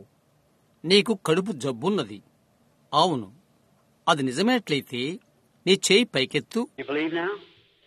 ఇప్పుడు నీవు నమ్ముతున్నావా? అది మాత్రమే కాదు, అయితే మరొక దాని కొరకు కూడా నీవు ఆకలి కొని ఉన్నావు. పరిశుద్ధాత్మ బాప్తీసం నీవు కోరుతున్నావు. అది నిజమైనట్లయితే నీ చేయి ఊపు. అవును, ఆ వెలుగు ఆమె పైకి దిగివచ్చుట నేను చూస్తున్నాను. తరువాత వెనుకకు కదలి వెళ్ళుట నేను చూస్తున్నాను. అవును, యేసుక్రీస్తు నామములో వెళ్లి పరిశుద్ధాత్మను పొందుకో. అది జవాబు. కొత్తగా వచ్చిన వారు మీరు నమ్ముతున్నారా? ఇప్పుడు ఇక్కడ ఆ అభిషేకం ఒక్కసారి ఆరంభమైతే తర్వాత అది ఇటు వెళ్తుంది. చూశారా? ఆ స్త్రీ అక్కడ నిలబడిన వెంటనే ఆమె ఎక్కడే ఉన్నది, ఆమె ఎక్కడ ఉన్నది, ఆమె చుట్టూ ఒకటి ఉన్నదని ఆమె గ్రహిస్తుంది. అక్కడున్న ఆ వెలుగు, ఆ అగ్నిస్తంభం యొక్క పటమును ఎంతమంది చూశారు? వాషింగ్టన్ DC యొద్ద. అవునా? అది మరి యొక్క కొల పరిమాణం అలాగ ఉన్నది. నేను దానివైపే చూస్తున్నాను. ఆ స్త్రీ ప్రక్కగానే అది వేలాడుతుంది. నేను దానివైపే చూస్తున్నాను. నేను సంపూర్తిగా ఈ స్త్రీకి అపరిచితుడను. ఆమె నాకు తెలియదు. నేను ఆమెకు తెలుసాయని చాలా సందేహంగా ఉన్నాను, కూటములు ఉండుటను బట్టి తప్ప. అయితే దేవుడు నిన్ను గురించి ఒకటి నాకు చెప్పగలిగితే, లేక కొంచెం సేపు జరిగింది ఒకటి చెప్పినట్లయితే, ఆయన యొక్క ప్రవక్తను నేనని, ఆయన సేవకుడును నేనని నువ్వు నమ్ముతావా? నీ హృదయపూర్తిగా అది నమ్ముతావా? సరే, ఆయన అది నీకు అనుగ్రహించును కాక. నీవొక శస్త్రచికిత్స చేయించుకోబోతున్నావు. అది నీ చేయికి సంబంధించినది. దాని మీద మరి వేరే స్థలాలు లేవు. అయితే అది నీ చేతిలో నరమును కూర్చున్నది. అది ఒక అపాయం జరగడం వలన కలిగింది. నీకు శస్త్రచికిత్స జరగవలసి ఉంటుంది. నీవు నమ్ము, నీకు శస్త్రచికిత్స చేయనవసరం లేదు. నీవు నీ నిండు హృదయముతో నమ్మితే చాలు. అది నీవు నమ్ముతున్నావా? కేవలము నమ్మిక మాత్రం ఉంచు, అనుమానపడవద్దు, నమ్ము. ఇక్కడ ఇంకొక ఈ స్త్రీ, ఎందుకనగా ఈ స్త్రీ ఇబ్బందికరమైన స్థితిలో ఉన్నది. ఆ నల్ల ఛాయను నీవు చూశావా? మరణం యొక్క నల్లని ఛాయ పటమును తీసినది. ఎంతమంది చూశారు? ఇప్పుడు స్త్రీ పైగా అది వేలాడుతున్నది. దేవుడు ఆమెకు సహాయం చేయకపోతే ఆమె బ్రతకదు. ఆమెకు కణితి ఉన్నది. ఆ కణితి మెదడులో ఉన్నది. Dear God, if your presence so close now that knows all these things, I pray, dear God, that you'll heal our sister. Let her live, Father, for your glory. I ask in Jesus Christ's name. Amen. ప్రియమైన దేవా, నీవు ఇప్పుడే ఎంతో సమీపంగా ఉన్నట్లయితే ఉండి ఈ సంగతులన్నీ ఎరిగి ఉన్నావు. ప్రియమైన దేవా, మా సహోదరిని నీవు స్వస్థపరచమని నేను ప్రార్థిస్తున్నాను. తండ్రి, నీ మహిమ కొరకు ఆమె బ్రతుకును కాక యేసుక్రీస్తు నామములో అడుగుచున్నాను. ఆమేన్. ఎలాగున్నారు మీరు? నీవు ఎంతో అందమైన వ్యక్తివి. అమ్మ బ్రతికి ఉన్నట్లయితే ఆమె నీ వయస్సులో ఉండేవారనుకుంటాను. ఈ రాత్రి ఆమె మహిమలో ఉన్నది. నేను కూటానికి వెళ్ళినప్పుడు ఆమె ఎల్లప్పుడూ నాకై ప్రార్థిస్తుంది. ప్రభుతో నేను అడిగాను, అమ్మా, 85 సంవత్సరాల వయస్సు సహోదరి, నీ హృదయము ధన్యమగును కాక. నేను సంపూర్తిగా నీకు అపరిచితుడను అని అనుకుంటున్నాను. మనం వయస్సులో తేడాగలవారము. నీవు నాకు తెలియదు. నేను ఎన్నడూ నిన్ను చూడలేదు. మనం ఇద్దరిగా ఇక్కడ భూమి మీద కలుసుకున్నాము. అయితే నీవు క్రైస్తవురాలవు, నీవు విశ్వాసివి. కారణం అది నీ నిరుగుడుకు కారణము నీ ఆత్మ యొక్క భావన. నీవు నన్ను ఆహ్వానించావు, అవునా? అది పరిశుద్ధాత్మ వలననే నేను నమ్ముతున్నాను. కారణం అది పరిశుద్ధాత్మ యొక్క పనులు, క్రియలు ఇస్తుంది, అవునా? అది ఆయనే అని నాకు తెలుసు. మనం మాట్లాడుతున్నది ఇది నిజమేనని నాకు తెలుసు. అది సత్యమని నాకు తెలుసు. ఇబ్బంది ఏంటో నాకు తెలియదు. నీలో ఉన్న పొరపాటు ఏంటో ప్రభుని యేసు నాకు చెప్పినట్లయితే అది నిజమో తప్పో నీవు తెలుసుకుంటావు. లేక నీవు చేసింది ఒకటి చెప్పినట్లయితే, లేక చేయకూడదేదో చెప్పినట్లయితే నీవు తెలుసుకుంటావు. ఫిలిప్పు ఎక్కడ ఉన్నాడో చెప్పిన అదే దేవుడు, అతని యొక్క పేరు ఏదో సీమోనుతో చెప్పిన ఆయనే ఆ ఒక్కడైన ప్రభుని యేసు అని నీవు అది నమ్ముతావు. అది ఆయనేనని నీవు నమ్ముతావా? నీ యొక్క బాధ ప్రేమలకు సంబంధించినది. అది నిజం. అది నిజము కాదా? ఇప్పుడు నేను ఆయన ప్రవక్తనని నీవు నమ్ముతావా? నీ యొక్క పేరు శ్రీమతి బేయర్ ఆస్ట్రిన్ వలె. అవునది నిజం. నీవు స్వస్థత పొందావు. వెళ్ళు, యేసుక్రీస్తు నిన్ను బాగు చేయడు. దేవుడు నిన్ను దీవించును.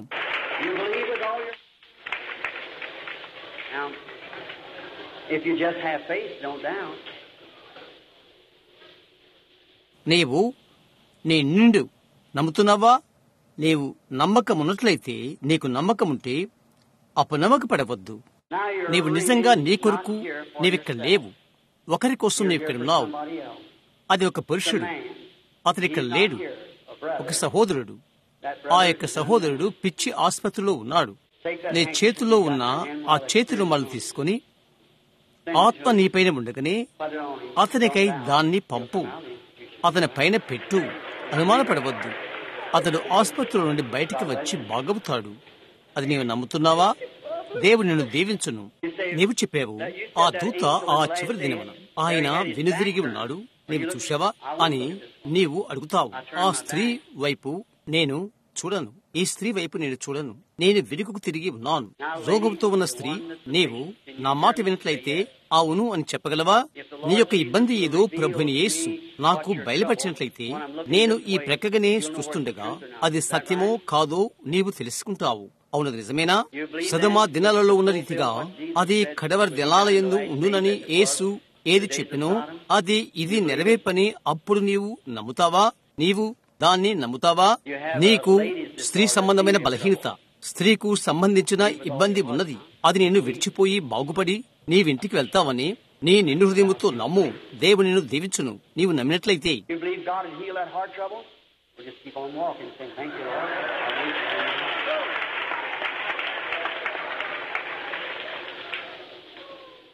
ఆ గుండె జబ్బును దేవుడు స్వస్థపరచునని నీవు నమ్ముతున్నావా?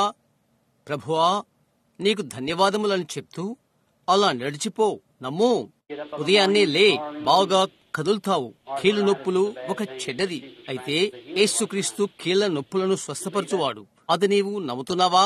వంచుతూ వంగుతూ ప్రక్కలుగా నీకు కళ్ళెం లాంటి గొలుసు ఉన్నది, పెట్టారు. నీవది చేయటము నేను చూస్తున్నాను. నీవు ఇక అది చేయనవసరం లేదు. నీవు నమ్మితే ఈ పని నిమిత్తము నేను పంపబడ్డానని నీవు నమ్ముతున్నావా? అలాగైతే యేసుక్రీస్తు నామములో అది ఆమెను విడిచిపెట్టును కాక. ఆమేన్.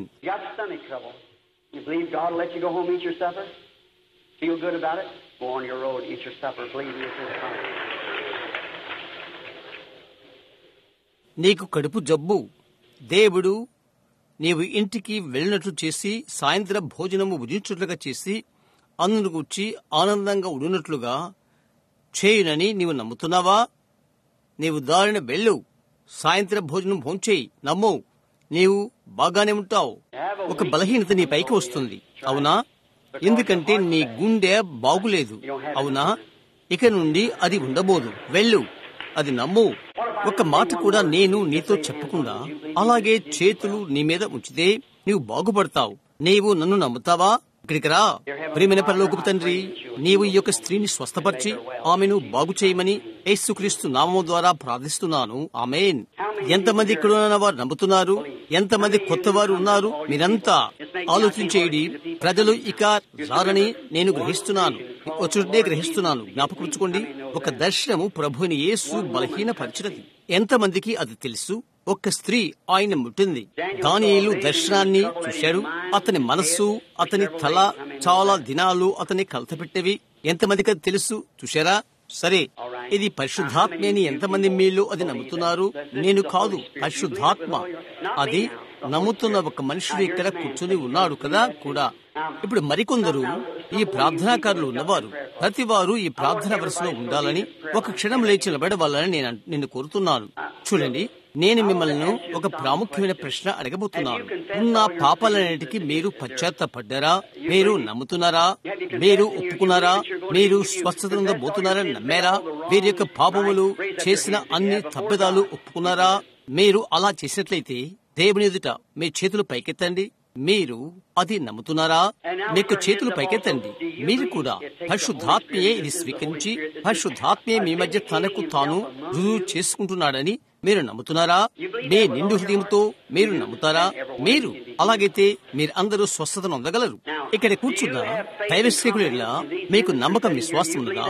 ఈ మనుషుల ఎడల కూడా మేము మీకు ఎలాగూ ప్రార్థిస్తామో మీలో ఒక్కొక్కరికి మీరు వచ్చుచుంటే మీపై చేతులు పెడదాం. ఇదెంతో నన్ను బలహీనపరుస్తుంది. అది ఎలాగూ సాగిపోనిద్దాం. అది నేను చేరుకుంటాను. ఇది అయిపోయిన తర్వాత నేను దక్షిణాఫ్రికా వెళ్తున్నాను. అక్కడ ఎలాగుంటుందో మీకు తెలుసా? అక్కడ ప్రజలతో మాట్లాడుటకు వీలు పడదు. మేము అక్కడ ఒక కూటమునకు 3 లక్షల మందిని ఎదురు చూస్తున్నాము. కాబట్టి మీరు నమ్ముడి. ఇక్కడ అమెరికాలో మీరున్నారు, బయట లోపట మీరు చూశారు. ప్రియమైన దేవా, ఈ ప్రజలు అక్కడతో ఉన్నారు. తండ్రి, నీవు మారణ దేవుడు కనుక నీవు చేయగలవని, నీ యొక్క వాక్యమును బట్టి వారికి రుజువు చేయగలవని, అది తప్ప మరొకటి నాకు తెలియదు. ప్రభువా, ఘనమైన విషయాలు మేమెన్నో చూశామని, బహు రుచికరమైనవిగాను నిత్యమైనవిగా ఉండి అద్భుతకరమైన జీవాహారమును భుజించామని నేను నమ్ముతున్నాను. అట్టి దానికి మేము ఎంతో అలవాటు పడిన వారముగా ఉంటిమి. అది సాధారణమైనదైపోయింది. ప్రభువా, మేమది చూచి దాన్ని మేమి ఇప్పుడు సమీపించట్లేదు. నాకై నేనుగా ఇక నిలబడి నన్ను గూర్చి చివరికి నేను తలచుచున్నాను. ఆయన మృతుల నుండి లేపిన ఆత్మ ఇప్పుడే ఇక్కడే నిలబడి ఉన్నాడని ఎరిగి నా ముఖాల మీద నేను ఉండవలసి ఉన్నదని నేను తలంచుచున్నాను. ఆయన ఇక్కడ భూమి మీద ఉన్నప్పుడు ఆయన మీద ఉండెను, ఆత్మ ఆయన మీద ఉండెను. ఇప్పుడు ఇక్కడే ఉన్నాడు. అయోగ్యులమైన పాపులమైన మమ్మలను ఆయన కృపను బట్టి, కనికరాన్ని బట్టి ఆయన మా బ్రతుకులను కొనేను. మేము ఆయన యొక్క పనిని కొనసాగించవాలని ఆయనే చెప్పినట్లుగా మీరును చేతురు, నేను చేయు కార్యములు అని ఈ దినమున మేము ఆయన పనిని కొనసాగించుచున్నాము. ఈ సంగతులు వాగ్దానం చేసి ఇక్కడ ఈ లోకమందు అవి రుజువుపరచబడుతున్నవి. ప్రభువా, ఈ యొక్క కడవరి దినాన నీ యొక్క ప్రజలతో నేను ఒకరిగా లెక్కించబడుతున్నందుకు నేనెంతగానో నీకు కృతజ్ఞై ఉంటున్నాను. ప్రియమైన దేవా, వేరు నిలబడి ఉన్నారు తండ్రి, వారు వ్యాధిగ్రస్తులుగా ఉన్నారు. వారిని స్వస్థపరచుటకు నాకు వేరే మార్గం లేదు, నీకు కూడా లేదు. నీవు ఎప్పుడో వారిని స్వస్థపరిచావు. మా అతిక్రమ నిమిత్తం నీవు గాయపరచబడితే నీవు పొందిన దెబ్బల చేత మాకు స్వస్థత కలిగినది. తండ్రి, వారిలో ఒక్కొక్కరు ఇక్కడ దాడిపోవచ్చుండగా వారికై మేము ప్రార్థిస్తున్నప్పుడు శిలువ క్రిందగా వారు నడిచినట్లుగా వారు వచ్చెదరు. రుజువుపరచబడిన పరిశుద్ధాత్మ ఇక్కడ వేదిక యొద్దనే ఉన్నాడని ఎలాంటి అనుమానపు ఛాయలు లేకుండా వారు ఎరుగుదురు కాక. క్రీస్తు దేవుడు ఇక్కడే కోరికలో ఉన్నాడు. ప్రతి ఒక్క పాపమును క్షమించండి, ప్రతి అపనమ్మకమును తీసివేయండి. ఈ వరుస వారు దాడుచున్నప్పుడు వారిలో ప్రతి ఒక్కరూ స్వస్థత నొందుదురు కాక. యేసుక్రీస్తు నామములో నేనిది అడుగుతున్నాను, ఆమేన్.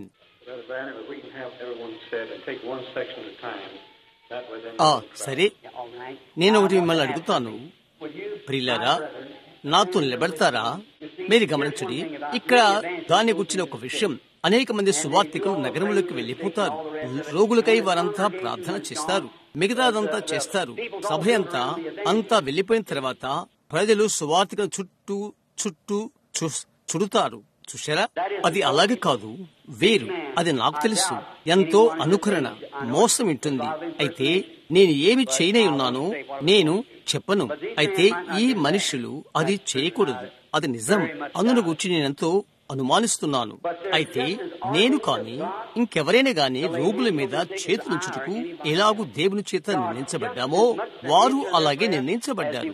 ఏ ప్రార్థనకైనా జవాబిచ్చుట దేవుడు బద్ధుడవుతాడో ఆయన వారి ప్రార్థన ఎలా అలాగూ అంతే. ఈ సూచక క్రియలు విలియం బ్రెన్హామ్ ను, ఓరల్ రాబర్ట్స్ ను మొదలుగు వారిని వెంబడించును, వారి వలన కలుగును అని యేసు చెప్పలేదు.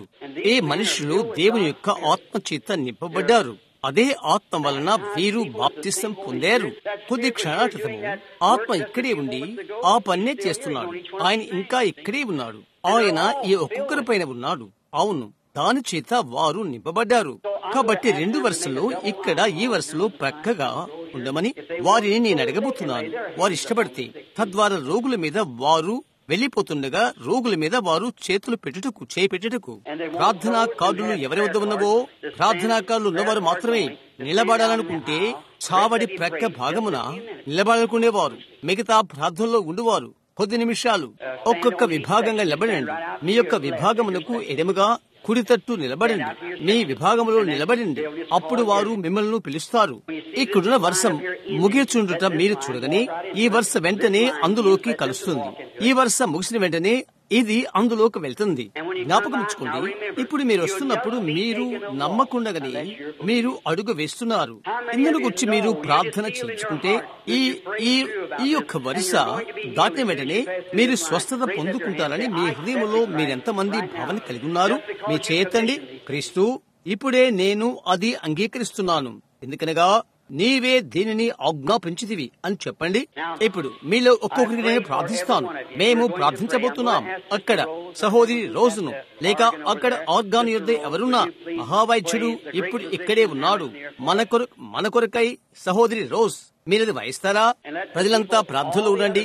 ఈ ప్రార్థనా వరుసలో వారు వెళ్ళినప్పుడు ప్రతి ఒక్కరూ స్వస్థత నమ్ముతారని నేను నమ్ముతాను. దేవుడి మమ్మల్ని దీవించును. మిగతా వారు మీరు తల్ల ఉంచుకొని ఇతరుల కొరకు ప్రార్థించండి. ఎంతో విధేయతో ఉండండి. చూశారా ఏ విధంగా ఆ చిన్న బాప్టిస్టు బోధకుడు గత దినమున పరిశుద్ధాత్మను పొందుకున్నది? అక్కడ అలా కూర్చొని విధేయతతో అందును గురించి అతడు ఆలోచన చేస్తున్నది. వారందరిపైన గుంపందరిపైన అది పడినది. మీరు దేవుని ఎల్ల విధేయతగా ఉండవలసి ఉంటుంది. ఎక్కడే ఆయన మీతో ఉన్నాడని ఆయన రుజువు చేశాడు. ఆయన ఇక్కడే ఉన్నాడు. ఇది కేవలము ఉద్రేకపూరితమైన గుంపు అని ఎవరైనా మీతో చెప్పినట్లయితే ఇప్పుడు మీరు ఎక్కువ తెలుసుకున్నారు. నూతనంగా వచ్చిన వారు, అవునా? ఆయనే రుజువుపరుచుకున్నాడు. అది ఆయన, మరెవరు అది చేయలేరు. అపోస్తల దినముల నుండి ఇది జరగలేదు. ఇది ఇప్పుడు వాగ్దానం చేసినట్లుగా తిరిగి సంఘంపైకి వచ్చినది. ప్రభు ఇప్పుడు మిమ్మల్ని దీవించును. ఈ వరుసలో వెలుచున్న మీరు రండి ప్రార్థిస్తూ.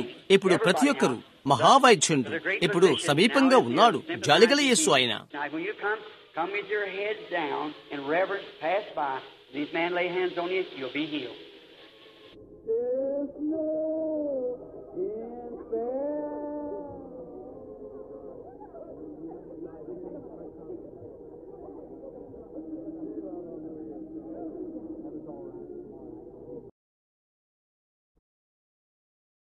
మీరు వస్తున్నప్పుడు భయభక్తితో మీ తల్ల వంచుకుని రండి. వెళ్ళినప్పుడు వీరు మీ మీద చేతుంచుతారు, మీరు స్వస్థత నొందుతారు. అది మంచిదే. రేపు రాత్రి విషయం అయితే దేవుడు ఏది చెప్పాడో దానికి విధేయత చూపుట చిన్న విషయం. అనేక సార్లు అది జరుగుట నేను చూశారా? చివరకు ప్రజలకు ప్రార్థన చేయమని కూడా లేఖనం మనకు ఆజ్ఞ ఇవ్వడం లేదు. రోగుల మీద చేతులుంచినప్పుడు వారు స్వస్థత నొందుదురు అని అది చెప్పినది. ఈ మధ్యని అని నేను చెప్పను. ఆ విషయం నా మనసులో ఉన్నది. ఇది సుమారు 3-4 సంవత్సరములకు పూర్వం, ఇంకా ఎక్కువ. మేము కాలిఫోర్నియాలో ఉన్నాము. ఇక్కడ స్త్రీలు అక్కడికి వచ్చారు. వాళ్ళు ఒకరికి ముఖం మీద వాపు ఉన్నది, మిగతా ఆమెకు కడుపు జబ్బు. అలాగని వారు నమ్మారు. నేను వారి మీద చేతులుంచి ప్రభుని యేసు నామములో నేనిది చేయుచున్నానని అన్నాను. అది నెల జరిగిపోయింది. ఆ కడుపు జబ్బుతోనే ఆ స్త్రీ భుజించడానికి ప్రయత్నిస్తుంది. అది ఆమె చేయలేకపోతుంది. ఒక ఉదయవేళ ఎంతో చల్లని భావన వెళ్లిపోయినది. ఆమె చెప్పింది భుజించుటకు వెళ్ళినది అని. ఆమె పురుగామెకు చెప్పుటకు ఆమె దిగి వెళ్ళింది. ఆమె పురుగామె పడక బట్టలు ఆ విధంగా దులుపుతుంది. ఆ రాత్రి ఆమె ముఖము నుండి విడిచిపోయిన వాపును తెలుసుకోవటానికి ప్రయత్నిస్తుంది. చూశారా స్నేహితులారా? నమ్మితే చాలు. ఆయన అది ఒకరికి చేస్తే అందరికీ ఆయన చేస్తాడు. చేతుల పైన పెట్టడం చిన్న విషయం. అదే ఆయన చేయమన్నది. అది ఎలాగూ కార్యం చేస్తుందో మాకు తెలియదు. అది ఎలాగూ కార్యం చేస్తుందో నాకు తెలియదు. అది ఆయన యొక్క వాగ్దానం. అది చేయమన్నది ఆయన చెప్పాడు. వేల మందిని ప్రపంచమంతా నేను చూశాను. వారు బాగుపడ్డారు. అది చేస్తానని దేవుడు వాగ్దానం చేశాడు. అది ఆయన యొక్క వాగ్దానం. అది మనం నమ్మితే చాలు. ఇప్పుడు మేమందరము ఇక్కడికి వస్తున్నాము. లేవలేకుండా ఉండిన మీరు ముందుకు కదలండి. మీకు ప్రార్థించుటకు మేము అక్కడికి వస్తున్నాం. మీలో ఒక్కొక్కరు ఇక్కడికి వెళ్లాలని మీరు ఇష్టపడితే ఇక్కడ మీ చేతులు పెట్టాలని నేను కోరుతున్నాను. అక్కడే నేను ఇక్కడ నిలబడి ప్రార్థించాలని ఆశపడుతున్నాను. తర్వాత నేను కూడా వచ్చి వారిపైన నా చేతులు ఉంచుతాను. ఇక్కడికి చేరండి. ప్రతి ఒక్కరూ చేరుకునేలాగా మీరందరూ దగ్గరగా చేరుకోండి. ప్రేమైన దేవా, ఈ ప్రజల కొరకు యేసుక్రీస్తు నామములో ప్రార్థిస్తున్నాను. వారిలో కొందరు వ్యాధులతో ఉన్నారు, అంగవిహీనులు ఉన్నారు. ప్రభువా, అక్కడ ఆ దైవ సేవకుల హస్తాలున్నవి. అవి ఒకరి నుండి ఒకరిపైకి ముందుకు వెనుకకు వెలుచున్నవి. వారిలో ఒక్కొక్కరిని నీవు స్వస్థపరచమని ప్రభువా నీకు నేను ప్రార్థన చేస్తున్నాను. పరిశుద్ధాత్మ ఆ ప్రజల ఒక్కొక్కరి పైకి వచ్చునుగాక. తండ్రి, ఇప్పుడే దేవుని యొక్క గంభీరమైన శక్తి వారిని కమ్ముకునుగాక. వారు క్షేమంగా బాగుపడి ఇంటికి వెలుదురుగాక. ఇది ఎరిగిన వాడే యేసు చెప్పాడు, వారు రోగుల మీద చేతులుంచినప్పుడు వారు స్వస్థత నొందుదురు అని. ఏమైనా దేవా, నీవే అది వాగ్దానం చేస్తుంటివి. అది మేము నమ్ముతున్నాము. ఎందుకనగా అలాగని నీవు చెప్పి ఉంటివి. అలాగని మేము అది ఎరిగి ఉంటిమి. కనుక ఈ ప్రజలు బాగుపడతారు. ప్రభు అయిన యేసుక్రీస్తు నామములో వారందరినీ నేను ఆశీర్వదించుచున్నాను. ఆమేన్.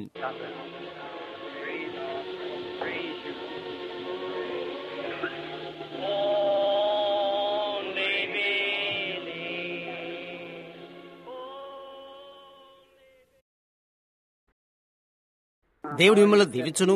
మీలో అందరి కొరకు నా హృదయము స్వస్థతను అంగీకరిస్తుంది. నేనది నమ్ముతున్నాను. నాతో కలిసి మీలో ప్రతి ఒక్కరూ ఇప్పుడు నమ్ముతున్నారా? చాలు. అది నేను ఎరిగినంత వరకు నేను మీకు నిజమే చెప్పాను. నేను మిమ్మల్ని ప్రేమిస్తున్నాను. దేవుడు మిమ్మల్ని దీవించును. నా నిండు హృదయముతో నేను నమ్ముతున్నాను మీరు బాగా ఉంటారని. నా యొక్క ఆశీర్వాదాలు మీ ఒక్కొక్కరితో ఉండును కాక. దేవుడు మిమ్మల్ని కాపాడి భద్రపరచును కాక. మీరు నా ప్రార్థనలో ఉన్నారు. ఆఫ్రికా అలాంటి చోట్ల నేను ఉన్నప్పుడు నా కొరకై మీరు ప్రార్థిస్తారా? నేను మేము ప్రేమిస్తున్నాను. రేపు రాత్రికి మిమ్మల్ని చూస్తాను.